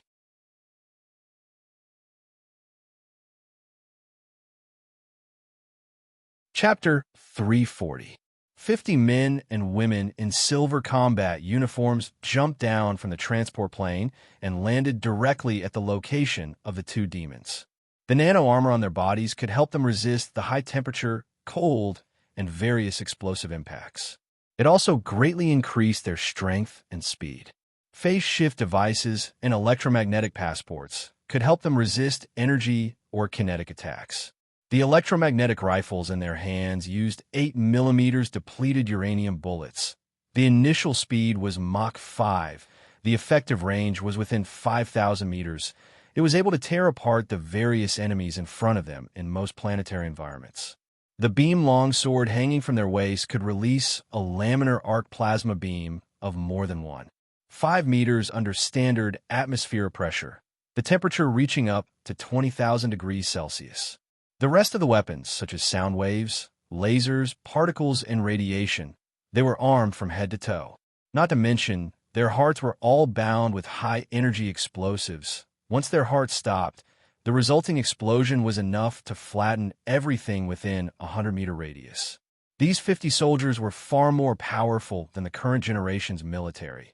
Not only were they well equipped, each of them also had unique abilities. This was the Federation's trump card, Cobra. When they attacked at the same time, they already had enough power to threaten a fifth energy level Esper.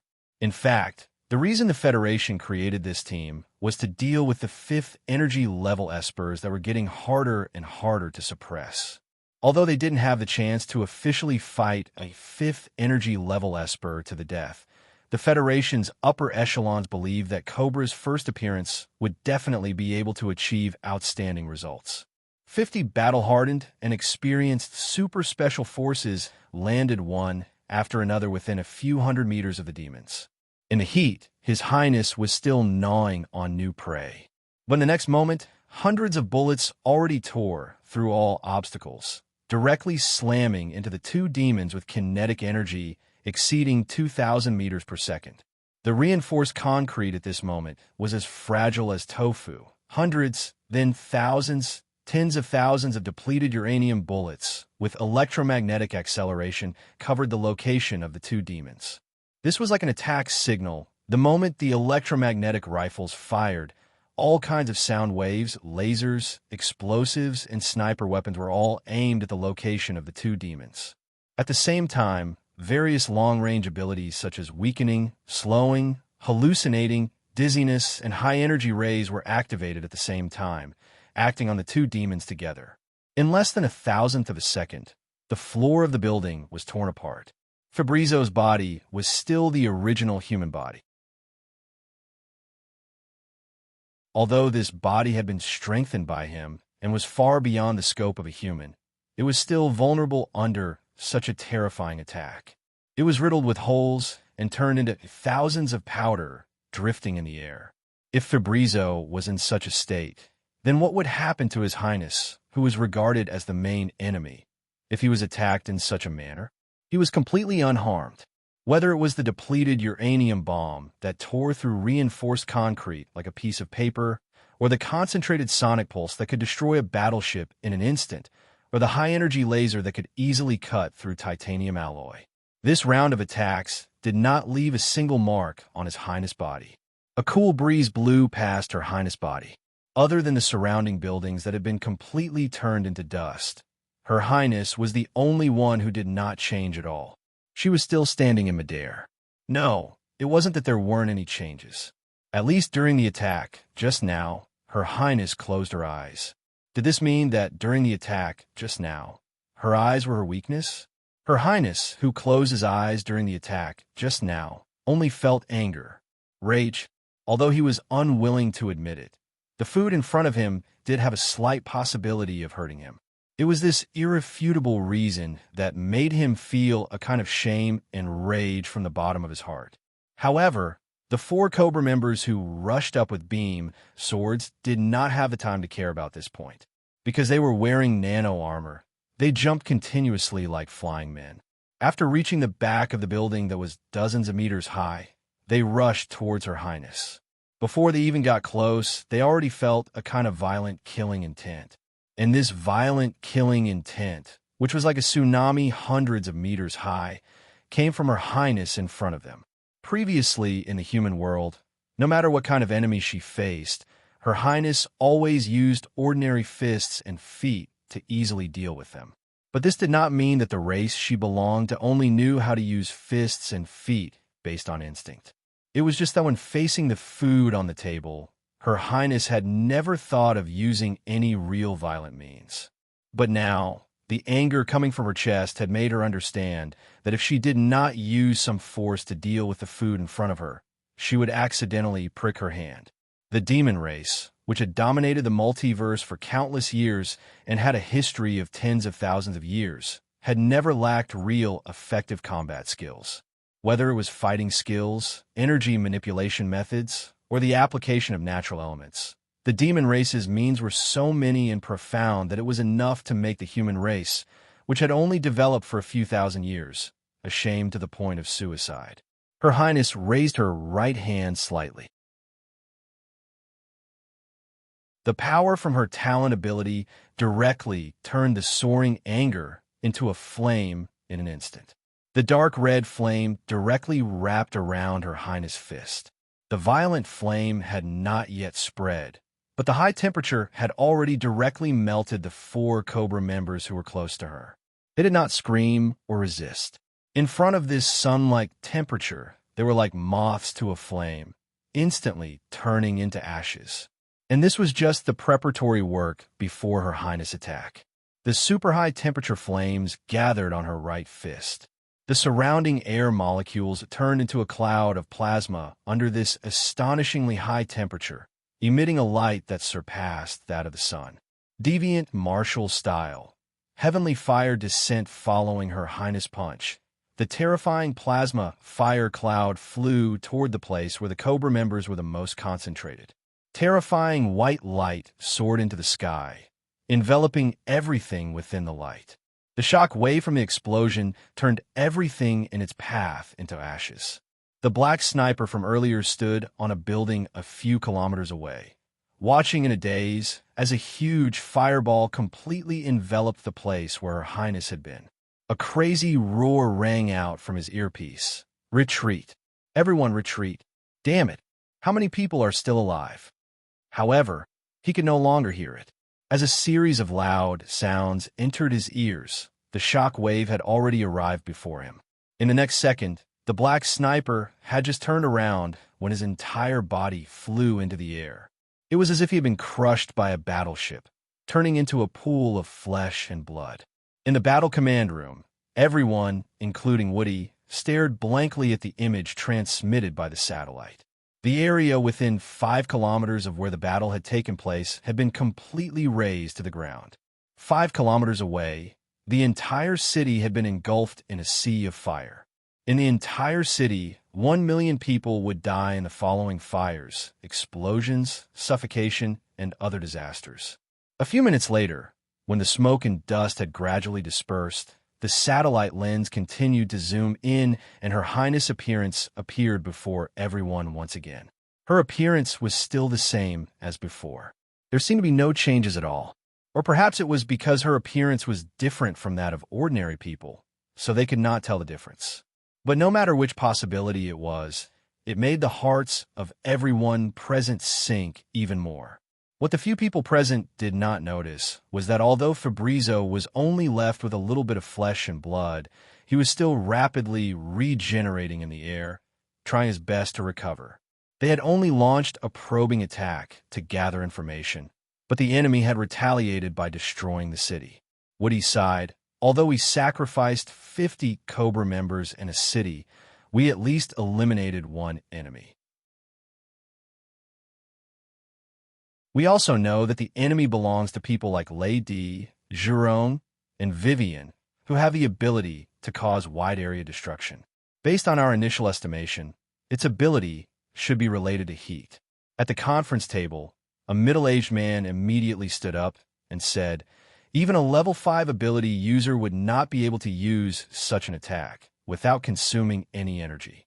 This monster obviously lacks a certain level of intelligence, so he used such an attack so easily. I think this is a good opportunity for us. We can immediately send people to attack him before he recovers. When the middle-aged man finished speaking, everyone present immediately fell silent. Woody turned his head and looked around, but no one dared to look him in the eyes.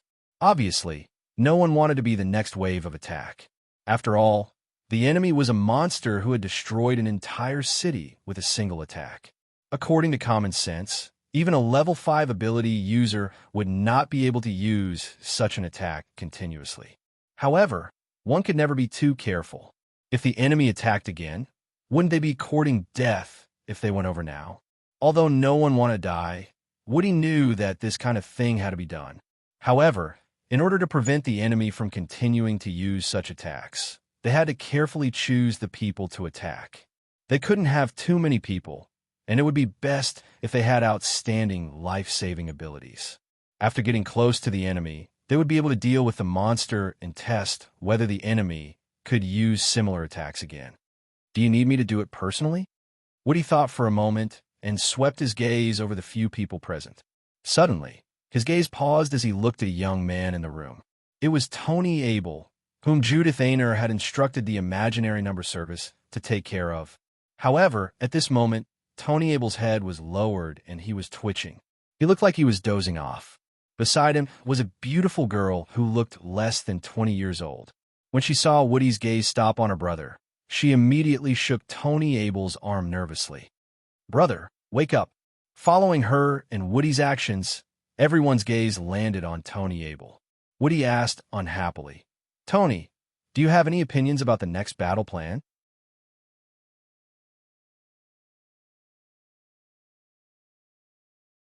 Chapter 341. When he heard Woody's question, Tony finally raised his head. Seeing that everyone was looking at him, he did not panic at all.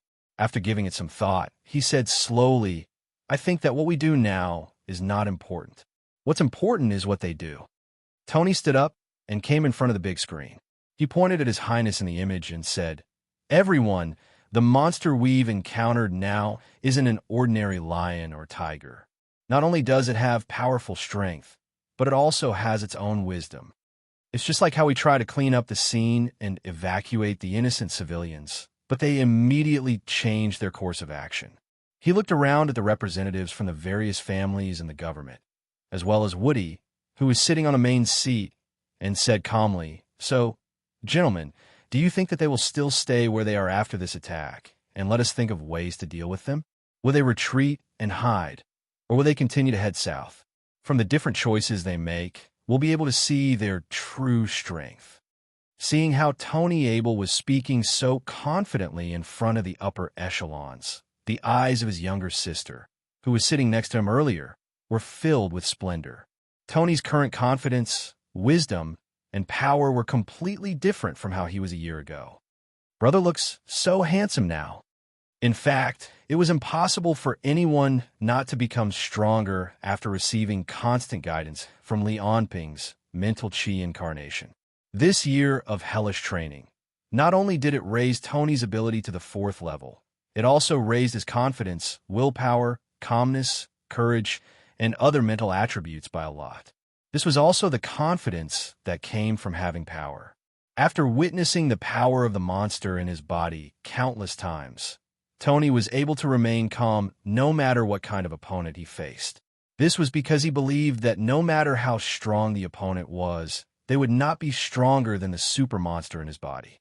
Tony's words calmed everyone down. The logic behind his words was very simple. If the opponent had indeed entered a weakened state after unleashing such terrifying destructive power, then they would definitely find a place to hide and rest. However, if the other party continued to head south like before, it would naturally mean that the attack just now wasn't his limit. This was a very simple logic, but because the power displayed by the opponent was too shocking, most of the people present had lost their calm. Either they wanted to hole up and not come out, or they wanted to go all out. At this moment, as if to support Tony Abel's explanation, a staff member shouted, "They're moving again. 2 targets are moving towards the south at high speed." "What? 2? None of them died." A crackling sound was heard. His Highness' tail whipped the air, and a whirlwind shot out, directly rolling up the sand on the ground. There was no longer any trace of anger on his face. Instead, there was a hint of impatience. He glanced at the pile of minced meat beside him and said indifferently, "Fabrizio, the body you're parasitizing is too weak." As the pieces of Fabrizio's body slowly pieced together, a black gas slowly drilled out of his body. Then it reformed on the outside, turning into a monster with a bull's head and horse's hooves. "Your Highness, it's done.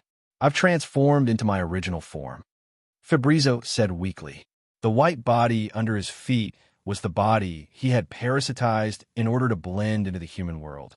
However, it was completely destroyed by the attacks from the humans and His Highness.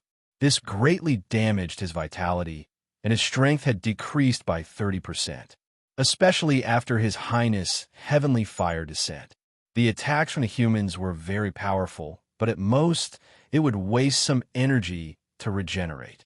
However, His Highness's descent of the fire cloud directly destroyed my body's structure from its foundation. That level of high temperature, Thinking of this, his heart was filled with fear. He looked at His Highness in front of him and couldn't help but ask, "Your Highness, your strength has reached the 7th energy rank." Hearing Fabrizio's question, His Highness showed a proud smile on his face. "That's right. I got some good stuff in the previous world, and now my strength has reached the 7th energy rank. However, no one knows about it now." He sneered and glanced at Fabrizio. Then, he said indifferently, "I'm thinking of giving Big Brother a big surprise when I go back this time." Fabrizio lowered his head. His heart was already in turmoil. He didn't expect that Prince Hygram, who was rumored to only be at the 6th energy rank, had secretly reached the 7th energy rank. Before he could think clearly about the series of effects this would bring, Hygram had already flicked his tail impatiently and said, "Have you rested enough? If you have, then let's go." He turned his eyes to the south, where the Federation was. "Next, we'll go directly to another country." Fabrizio asked cautiously, "Your Highness, what do you mean? This time, we won't eat them casually." Hygram licked his lips and said, "This time, we'll take over the strongest country on this planet and make them provide us with food. At the same time, we'll borrow their strength to help us find Black's existence." He flicked his tail again. The tail, which was as thick as a Tyrannosaurus Rex, lashed out in the air, producing crisp, crackling sounds.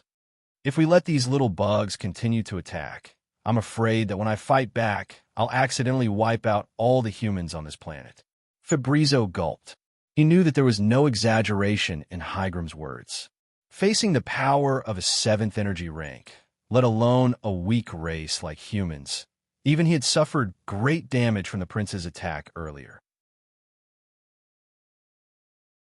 Thinking of this, he immediately bowed and said, "Your Highness, in my memory, the strongest human country should be in the south. With our flying speed, even if we're a little slower, we should be able to reach it in just over 10 minutes. Is that so?" Hygram leaped lightly, and his body was already in mid-air. "Then let's go. I hope there'll be more delicious food over there." Accompanied by a series of sonic booms, 2 black silhouettes cut across the sky. They were like 2 supersonic fighter jets flying toward the Federation's border. Wherever they passed by, the clouds in the sky were split into 2 by the huge wind pressure. New Dongyang, in a valley. Li Onping was seated cross-legged on the ground. However, his silhouette seemed a little special. It was like a lump of fog, seeming as if it wanted to disperse and also wanted to gather. It gave off an extremely unstable feeling. In his body, each of the atoms that formed his physical body was agitated due to the changes in electromagnetic forces. Waves of powers that could bring about terrifying calamities kept on gushing out. Next to Li Onping, the plant started to turn yellow. As the powers in Li Onping's body changed, they were disintegrated into countless atoms with a bang. They were completely destroyed, and not a single trace of them remained. Li Onping opened his eyes and looked toward his right hand. The vibrations that were hard to discern with the naked eye were changing along with the changes in the magnetic field. His right hand was emitting a terrifying aura of destruction. Under the effects of electromagnetic forces, the countless atoms slowly gathered together an unprecedented power. If I activate my physical body through electromagnetic forces, the performance of my strength will probably increase by several times. In terms of speed, I can use another method to activate it. However, I'm still unable to do that for now. However, this consumes a lot of energy. Furthermore, I'm still unable to control the electromagnetic force output of my entire body. Even so, the current me is already far more powerful than my will incarnation. After all, the will incarnation doesn't have a physical body. While it lacks many of its weaknesses, it also lacks many of the unique advantages of the physical body. At the thought of this, Li Onping gained some understanding of the advancement to the 6th energy level. If I were to follow He Yuan's advancement path, the 6th energy level is clearly the path of the material world's pure physical body. This means that when the time comes, the will incarnation will probably still have to return to the physical body, combining the spirit, physical body, and will into one. At the thought of this, Li Onping closed his eyes once again. With a boom, All the animals and plants within a range of several hundred meters were disintegrated into their atomic states due to the changes in the magnetic field in his body. I need time. I need more energy. Just then, Tony Abel saw the video of Higram and Fabrizio in the meeting room. This meant that the will incarnation had also seen this video. Naturally, Leonping could also see this video. When he saw Hygram's super high-temperature plasma created with a single punch, raising everything within a range of 5 kilometers to the ground and dragging the entire city into a sea of flames, he frowned. He could not help but frown. The strength displayed by the other party was no longer below that of his will incarnation. This was especially true for that kind of wide-area destructive power. If they were to fight, it would probably cause great damage to the Western mainland, especially when he saw Higram and Fabrizio flying toward the Federation's location. A hint of disgust appeared in Leonping's eyes. In his eyes, regardless of whether it was the Western mainland or the Eastern mainland, they would all be under his rule. How could he allow others to destroy them? If I let myself go and fight, the impact would be too bad. At the thought of this, Leonping directly controlled the Queen of Heaven's clone in Zhongdu and made a call to Jin Guang and the others. Is this Yanbei? I want you, Jin Guang, and Xiao Laikong to go to the following address. After giving his orders, Leonping began to give orders to Tony Abel through his will incarnation. From now on, do as I say.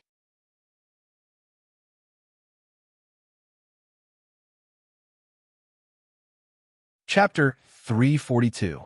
In the conference room, under the constant tracking of the satellite, the location of Higram and Fabrizio was directly displayed on the map on the big screen. They were like two arrows, constantly approaching the Confederation. What's going on? They're heading towards the Confederation? The reinforcements sent by the Morris and Bayard countries were all wiped out by them a minute ago. At this speed, I'm afraid they'll enter the Confederation's territory in 10 minutes. Seeing the two small dots on the screen flying towards the Confederation at an astonishing speed, the people in the room were all anxious, especially the representatives of the four elements. It should be known that their families were located in the northern part of the Confederation, which was where Higram and Fabrizio were heading towards. During this time, Tony Abel didn't say anything, as if he was listening to something. A few minutes later, Woody shouted, "Everyone calm down. Is this the time to panic?" Tony Abel then said, "Sir, once they enter the Confederation, the losses they'll cause will be unimaginable. We should hurry over immediately." A noble child said, "That's easy for you to say. They're so fast, there's no way we can catch up." "I can take care of this," Tony said calmly. Tony said indifferently, "The problem is who will stop them. Everyone has seen the other party's strength just now. Ordinary attacks are useless. Even high-energy lasers and electromagnetic cannons can't hurt them. Although there are many experts here, I'm afraid that only I, Lord Woody, Carmen of the Four Elementalists, and Lord Brian of the Flaming Wolves can cause any damage to these two monsters." Carmen, who was mentioned by Tony, was a strong representative of the Wind Element family. He looked to be around 25 years old, but his hair was dyed purple, and he wore smoky makeup and earrings. Brian was a middle-aged man around 40 years old. He wore glasses, a shirt, and a small vest. He was the head of the Flaming Wolf family. Of the three people Tony mentioned, Woody was a level 5 ability user, while Carmen and Brian were well-known figures in the Confederation. Their abilities were even more familiar to everyone. That was why Tony said that these three people could cause damage to Higram. When the two of them heard Tony mention them, they subconsciously looked at him. As for the others, there might be ability users that he didn't know about who also had the ability to cause harm to Higram. But since they were hiding their abilities, if they stood out now, they would need to verify their abilities. However, Tony and the others obviously didn't have the time for that. As soon as Tony finished speaking, a few nobles objected. "The other three are fine, but do you have any way of harming that monster?" "Tony Abel, I remember that the Abel family's ability is the absolute black domain. It's not an offensive ability, right? Don't listen to such childish fantasies." What we should do now is to count the abilities of everyone here and our subordinates. According to the information we collected before, we should rearrange a crusade team. We need to inform the domestic army to prepare for battle. We can't let them enter an uninhabited land. Looking at the group of nobles and bureaucrats in front of him, Tony Abel showed a disdainful smile on his face. He directly looked at Woody and said, "Sir, let's go now. If we delay any longer, I'm afraid that the other party will cause even more damage." When the few officials saw Tony's expression, they began to clamor again. However, Woody didn't care about them. Instead, he looked at Tony with interest and said, "If it's really as you said, and you can send us over, I don't have a problem with that." Standing next to Woody, the captain of the Confederation's Virtual Machines Falcon Squad frowned and said, "Sir, it's fine." Tony's little sister pulled on his sleeve from behind. "Brother, are you really going to deal with that monster?" Feeling his little sister's worry and reluctance, Tony smiled bitterly in his heart. Of course, he didn't want to go, but the monster in his body kept urging him, so he had no choice but to go. "It's fine. Just wait for me here." Tony patted his little sister's head. The latter revealed a shy smile and lowered her head. Woody said to Carmen and Brian, "The two of you, let's go and meet these two monsters together. If we can't stop them, the Confederation's losses will be incalculable. Countless citizens will die. However, the two of you know how strong the opponent is this time. If you don't want to die, I won't force you." Carmen, who looked like the lead singer of a rock band, smiled and stood up to stretch. "Count me in." On the other side, Brian pushed up his glasses and said, "As an ability user and a noble of the Confederation, it's naturally my duty to do this." At the side, the people who were against Woody's decision to listen to Tony's suggestion no longer objected. Firstly, Woody, who was the strongest and had the most authority, had already agreed to Tony's plan. Secondly, regardless of whether they succeeded or not, Carmen and Brian's fearless temperament was worthy of their respect. It should be known that after seeing Hygrim's attack that destroyed the city, most of the people present had already retreated. Under such circumstances, Carmen and Brian were still willing to stand up and stop the enemy at the first opportunity. Clearly, they had displayed a spirit that was worthy of respect from everyone present. Woody nodded and asked Tony, "All right, now how are you going to send us over?" Tony stretched out his hands and smiled. "The three of you, please hold on to my body. I'll fly you over." Woody was puzzled. "Let's not talk about whether you have the ability to fly or not. Are you sure you can maintain a high speed after carrying the three of us? Are you sure you can catch up to the speed of those two monsters?" Although he said that, Woody still stretched out his hand and grabbed Tony's hand. On the other side, Carmen and Brian also grabbed onto Tony's arm at the same time. Hearing Woody's question, Tony smiled bitterly. Faced with Hygrim's attack, Li Amping clearly didn't care whether or not his identity as a psychic clone was exposed. Just as Woody, Carmen, and Brian grabbed onto Tony, an invisible force had already enveloped their bodies completely. It was the nihility force field released by the psychic clone. In the next moment, under the force field's envelopment, Tony and the other three soared into the sky, flying toward Hygrim's location. "It feels as if we're being dragged forward by an invisible hand," Woody thought as he looked at the ground that flew past him rapidly. Just then, Tony's voice rang out beside their ears. It was a voice transmitted through the nihility force field. After all, their flying speed was getting faster and faster. It was obviously unrealistic to rely on air transmission to communicate. "Sir Woody, I only know that your ability is to transform. Since we're going to fight in a while, can you let me know more about your ability? You've even found out about my ability? You've really made ample preparations." Woody glanced at Tony and said frankly, "Of course, that's not a problem. My ability is indeed to transform. I have a total of 6 forms. I specialize in scouting, defense, attack, speed, concealment, and my final form, which is also my strongest form. However, my transformations are random. Which form I want to transform into each time depends on my luck." Hearing that Woody's ability was actually like this, the other three revealed curious expressions. It was obvious that this was the first time they had heard this famous level 5 ability user from the Federation introduce his own ability. Tony continued to ask, "Can you explain the conditions for your transformation? And your strongest form? Can it be comparable to those two monsters? Every time I transform, I'll randomly choose one of the 6 forms. Each transformation lasted for 3 minutes. Only when the duration was over could the next transformation be carried out. As for my strongest form, I won't lose to those two monsters for at least 3 minutes." At this point, Woody suddenly realized something. Since when did this kid take the initiative? At this moment, Tony had already nodded and asked Carmen and Brian, who were at the side, "The two of you, although I've heard about your abilities, can I ask about the specific data?" Carmen shrugged. "Of course." Brian also said, "I'm fine with it too. Ask whatever you want."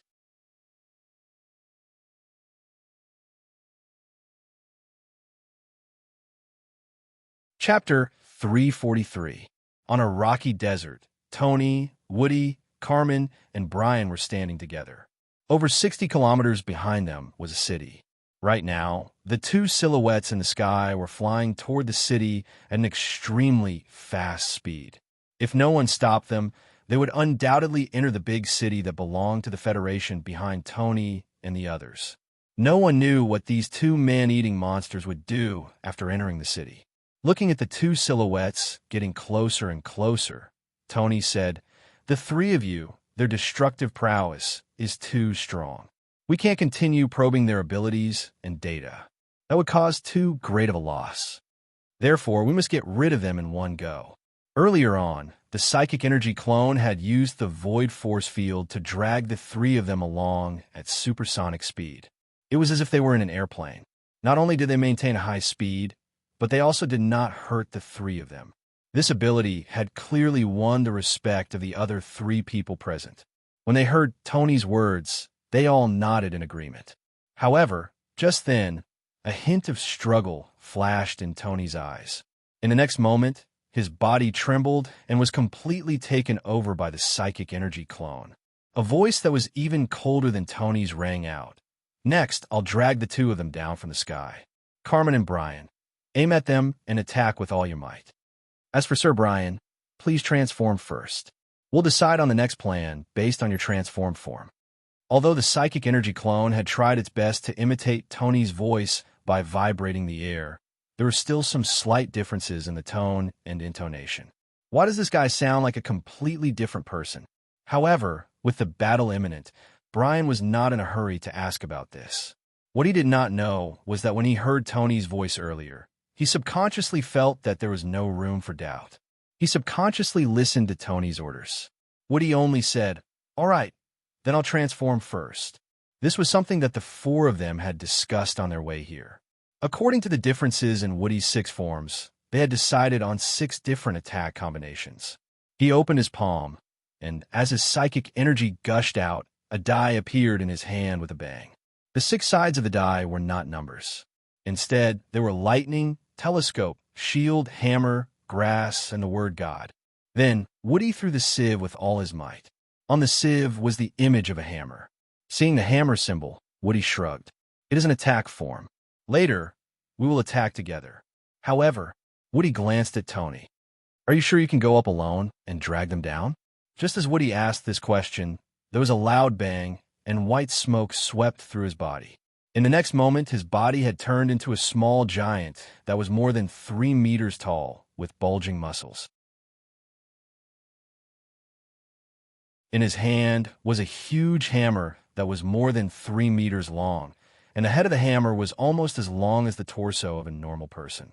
Looking at the transformed Woody, Tony said calmly, "You guys attack with all your might. If necessary, you can attack me as well."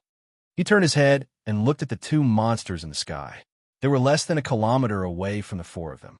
In a few seconds, they would fly over their heads. Tony, Li Onping, stretched out his hand and said slowly, "Then, let me say hello first." There was a loud boom. He struck out with his palm, and a white shock wave surged toward the 2 monsters. In the next moment, the shock wave completely covered the 2 of them. At the same time, Tony's, Li Onping, feet trembled slightly, and his entire body flew out along with the shockwave. He didn't rely on the reaction force of the earth at all, but purely on the push of the nihility force field. In an instant, he arrived behind Fabrizio. Fabrizio had just been covered by the shockwave, but he was still holding his head with both hands, blocking the attack. At this moment, Tony, Li Onping, had already stretched out his palm and gently pressed it against the back of Fabrizio's head. His shoulder and arm didn't move at all. He only used his palm to lightly pat Fabrizio's head. Accompanied by a loud bang, Fabrizio flew towards the ground like a meteor, as if he had been hit by a heavy blow. "I'll go first." The moment he said that, Woody had already jumped and rushed toward the falling Fabrizio. His muscles, which had expanded like a bomb after his transformation, doubled in size at this moment. The huge hammer in his hand was already swinging toward the falling Fabrizio. There was a loud boom. Fabrizio, who was hit hard again, burst into black smoke all over his body. He tried to move his hands and feet as if he was trying to stop himself. However, Woody's sledgehammer was not just a brute force. No matter how strong or how strange the ability of the target was, the target would have to use their own body to withstand the attack. They could not use any means to defend themselves. Moreover, no matter what the result of the attack was, the target would fall to the ground. There was another loud bang, and Fabrizio was smashed to the ground. At the same time, Carmen and Brian also activated their abilities and rushed forward. Carmen's psychic energy wrapped around his right hand like a sword and slashed toward Fabrizio's waist. That was their family's bloodline ability. No matter how hard the object was, it would be cut in half by the psychic energy sword in his hand. At the same time, Brian's psychic energy scattered all over the ground. Every cloud of psychic energy turned into green flames in the next moment. Then, wolves of flames drilled out of the flames. These wolves of flames pounced on the fallen Fabrizio under Brian's command. These wolves of flames would turn into green flames and burn the target they attacked. The target's body would not be harmed, but their spirit and sea of consciousness would be severely damaged.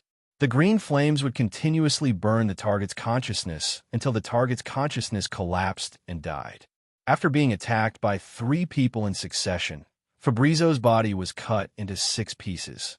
As the green flames burned, the black smoke around his body shook violently, and he kept screaming. He felt as if his soul was being burned.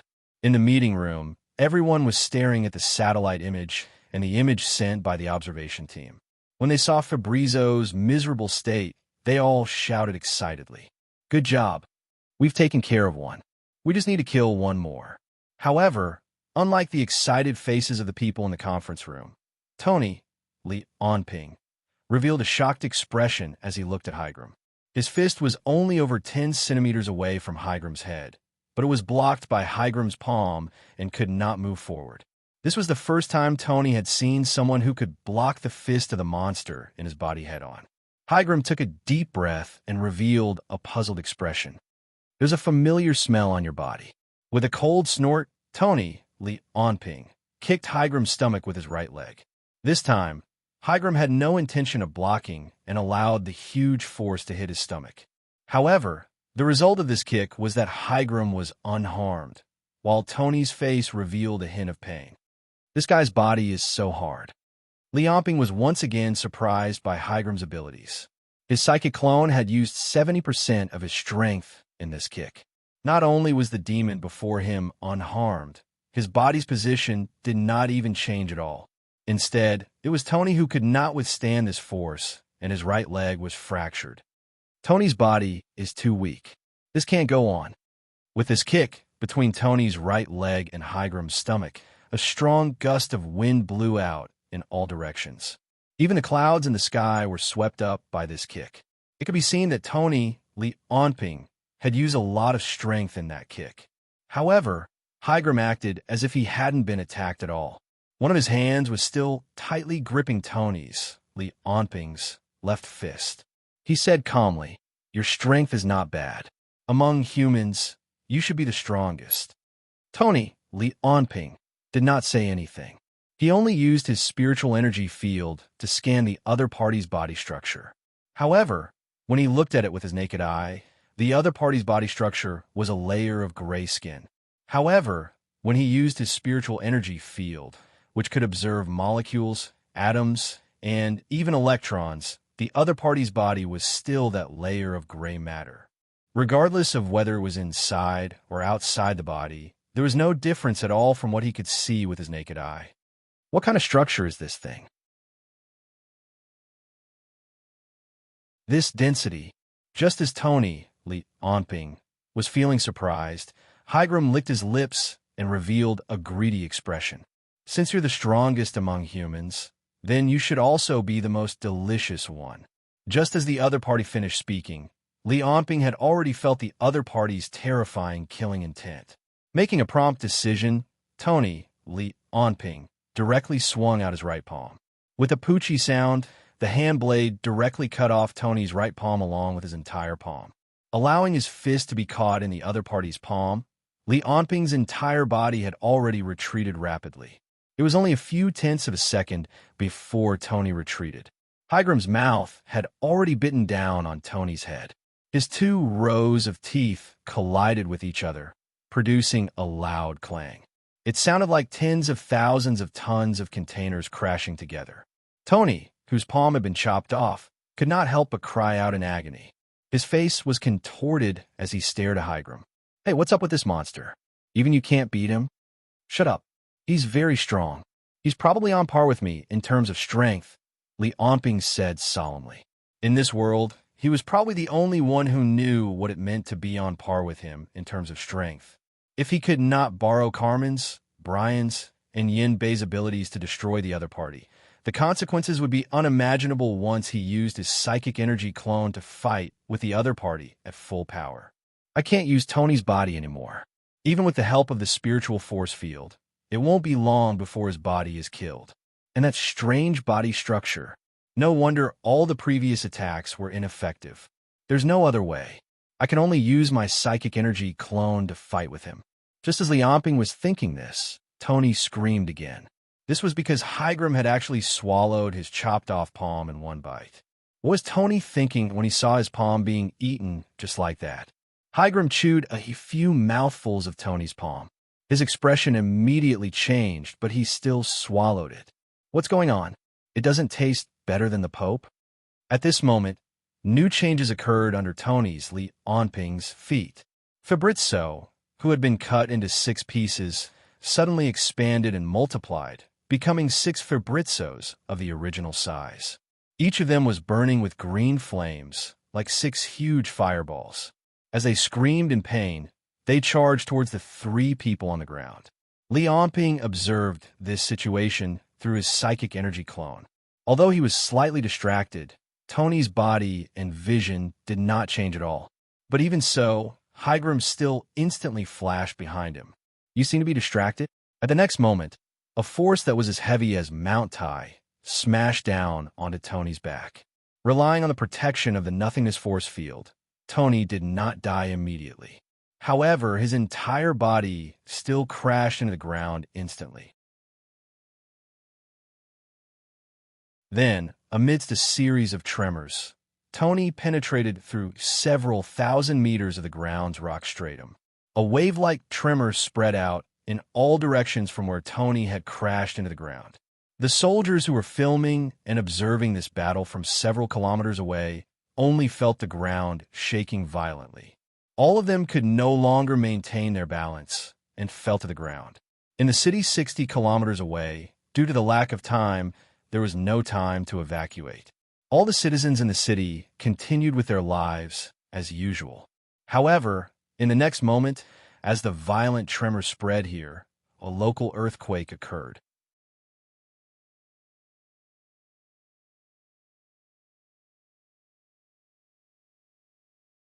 Chapter 344. Li Onping's fists bombarded Higram one after another. Molecules, atoms, electrons, and all the particles in the surroundings shot out in all directions under Li Onping's fists. They collided with each other, tore apart, and released a huge amount of energy. This was a fist that almost ignited the entire sky. All the so-called explosions and flames in human history became a joke in front of him. The terrifying heat, the blazing energy, and the intense light radiation had already enveloped both Higram and the psychic incarnation at the same time. This was already a battle that was completely impossible for humans to observe. And the explosion that caused this terrible disaster, which was enough to destroy the entire Tianjin in an instant, was just the result of a full-powered psychic incarnation's punch. Similar atomic bursting fists had already been blasted towards Higram one after another before the explosion ended. And in the face of such an earth-shattering attack, how could Higram let his opponent do anything? At this time, because he couldn't speak, the surging will directly turned into electromagnetic waves and then transmitted to the psychic incarnation's body. The information that was transmitted almost at the speed of light was instantly analyzed by the psychic incarnation. This was how they communicated during battle. If this is your full strength, then go to hell. Before Black went into hibernation, he had never taught Li Onping about psychic energy. He even deliberately hid the demon race's understanding of psychic energy from them in order to limit Li Onping's growth, and also to prepare himself for controlling the psychic incarnation in the future. And now, Higram naturally didn't have such concerns. Anger was his best nourishment. This time, he didn't turn it into flames. Instead, he turned the anger in his heart into boundless brute force and a unique red psychic energy. That was the special psychic energy developed by Higram's race according to their talents for battle, the psychic energy of wrath. Regardless of whether it was strength, speed, destructive power, defensive power, or other attributes needed for battle, it had an almost perfect amplification. Like a volcano that suddenly erupted, the moment the psychic energy of wrath appeared from Higram's body, all the surrounding particles were completely pushed away by a tyrannical force, forming a layer of almost vacuum space around him. That was the unique attribute of the psychic energy of wrath, almost repelling some non-user matter and power. Regardless of whether it was the explosion or the high temperature, they were all far away from him at this moment. Under the cover of the angry intent, Higram had also turned completely red. Every muscle, fiber, and cell in his body, under extreme compression, had a density and hardness that far surpassed any material Li Onping had ever seen. With this shocking density and hardness, coupled with the crazy amplification of the angry intent and the brute force that was comparable to the psychic energy incarnation. Even before the punch was thrown, it already gave off the illusion of space-time being distorted and gravity being reversed. Deviant martial style, Timba Thunderbolt Strike.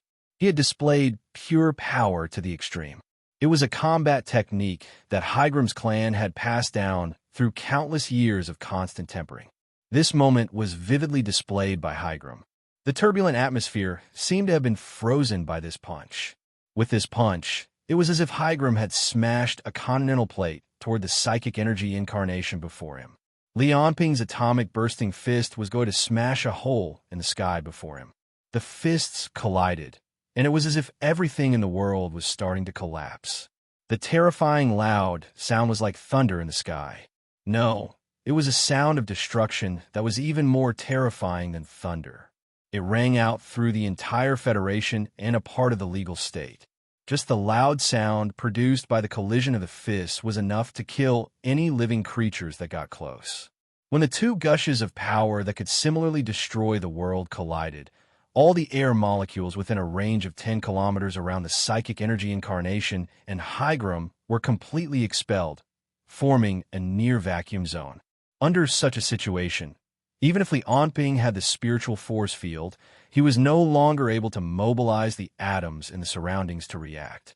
This was because there was already nothing in the surroundings. As the situation continued, Higram's brute force grew stronger and stronger under the infusion of endless fury. The angry intent on his body had already surged to several hundred meters away.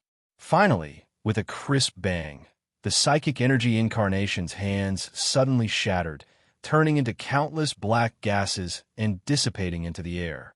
Of course, Higram would not let go of this rare opportunity. His fists, which were burning with angry intent, moved forward. The Tiamba Thunderbolt strike was like several hundred Mount Fuji, smashing fiercely into the psychic energy incarnation's chest. There was no air, nor was there any sound. However, amidst this silent collision, a large amount of black psychic energy incarnation's chest emerged. Under this attack, that was like a collision between heaven and earth, the psychic energy incarnation was sent flying, turning into a black line and flying toward the north. Higram, who was still in his original spot, let out a wild roar. His fury had increased once again with the battle. Both his physical strength and the angry intent on the surface of his body seemed to be increasing with each passing second. Try to escape. The violent killing intent that was enough to fill up the entire atmosphere turned into electromagnetic waves at the speed of light, catching up to the psychic energy incarnation in an instant. Too late. With just a dash, Hygram's main body had already created a vacuum corridor. Everything in his path was completely expelled by the angry intent on Hygram's body. Following this sentence, flames appeared on Hygram's hands, which had been transformed from his fury. The blazing flames were like two whirlwinds wrapping tightly around Hygram's wrists. Abnormal martial style. Solar wind in the next moment.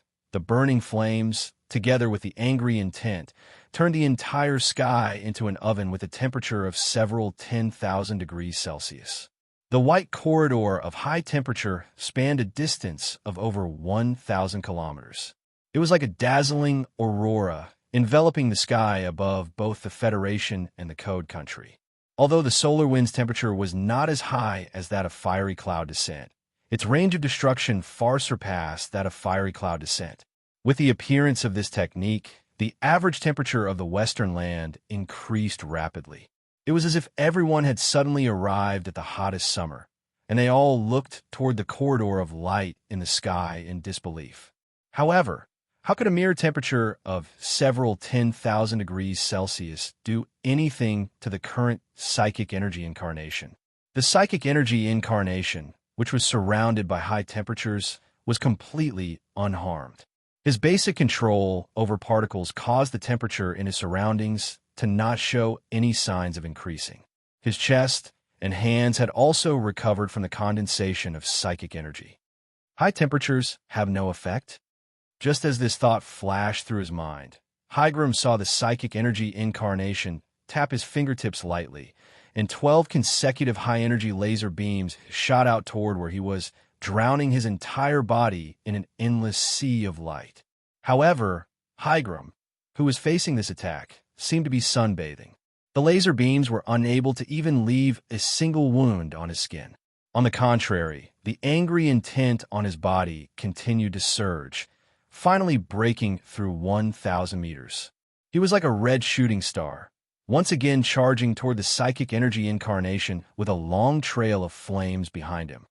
Too weak. The two of them once again engaged in close combat. However, the psychic energy incarnation's strength was now completely overshadowed by the other party, and Higram continued to pursue him in the sky. Regardless of whether it was the psychic energy or the psychic energy incarnation's brute force, or the surrounding elements, they were all continuously suppressed and repelled by the power of the angry intent. Wherever Higram passed by, it seemed that only he and his power could exist. Everything else would be crushed by this pure violence. Too weak. Black. You're simply too weak. Accompanied by Hygram's taunts, the psychic energy incarnation and the two of them were like two stars in the sky, continuously exchanging blows in the sky above the Federation and the Code State, triggering a series of flames, explosions, and flashes of light.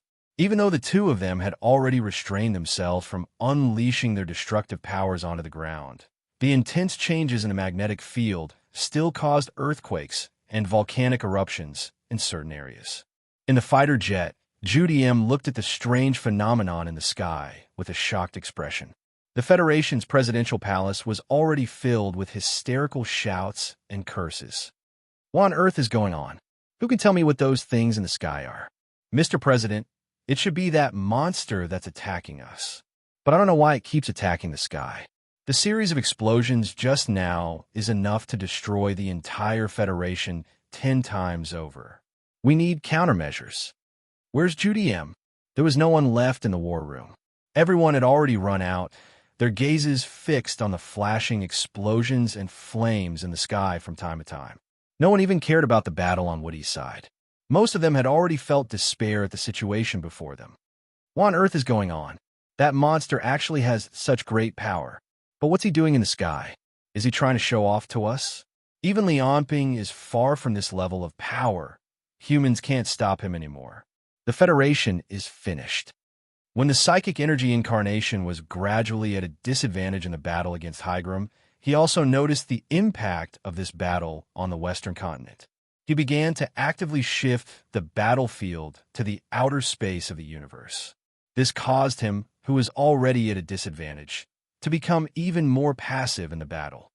Run, run, run. If you can't run, then die. Hygram's thoughts seemed to have been completely consumed by anger.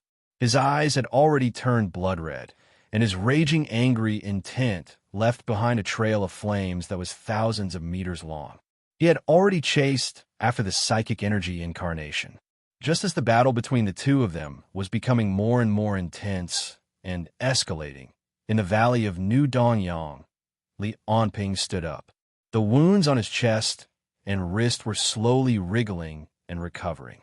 They were the effects of the psychic energy incarnation being transferred to him. It seems that I won't be able to control him if I just use the psychic energy incarnation. The instant this thought flashed through his mind, Li Onping's movements were faster than his thoughts. He only left behind an afterimage as he flew toward outer space at full speed. You're tuning into the Warrior Lore YouTube channel. Don't forget to subscribe and join us on this journey to catch the most captivating stories.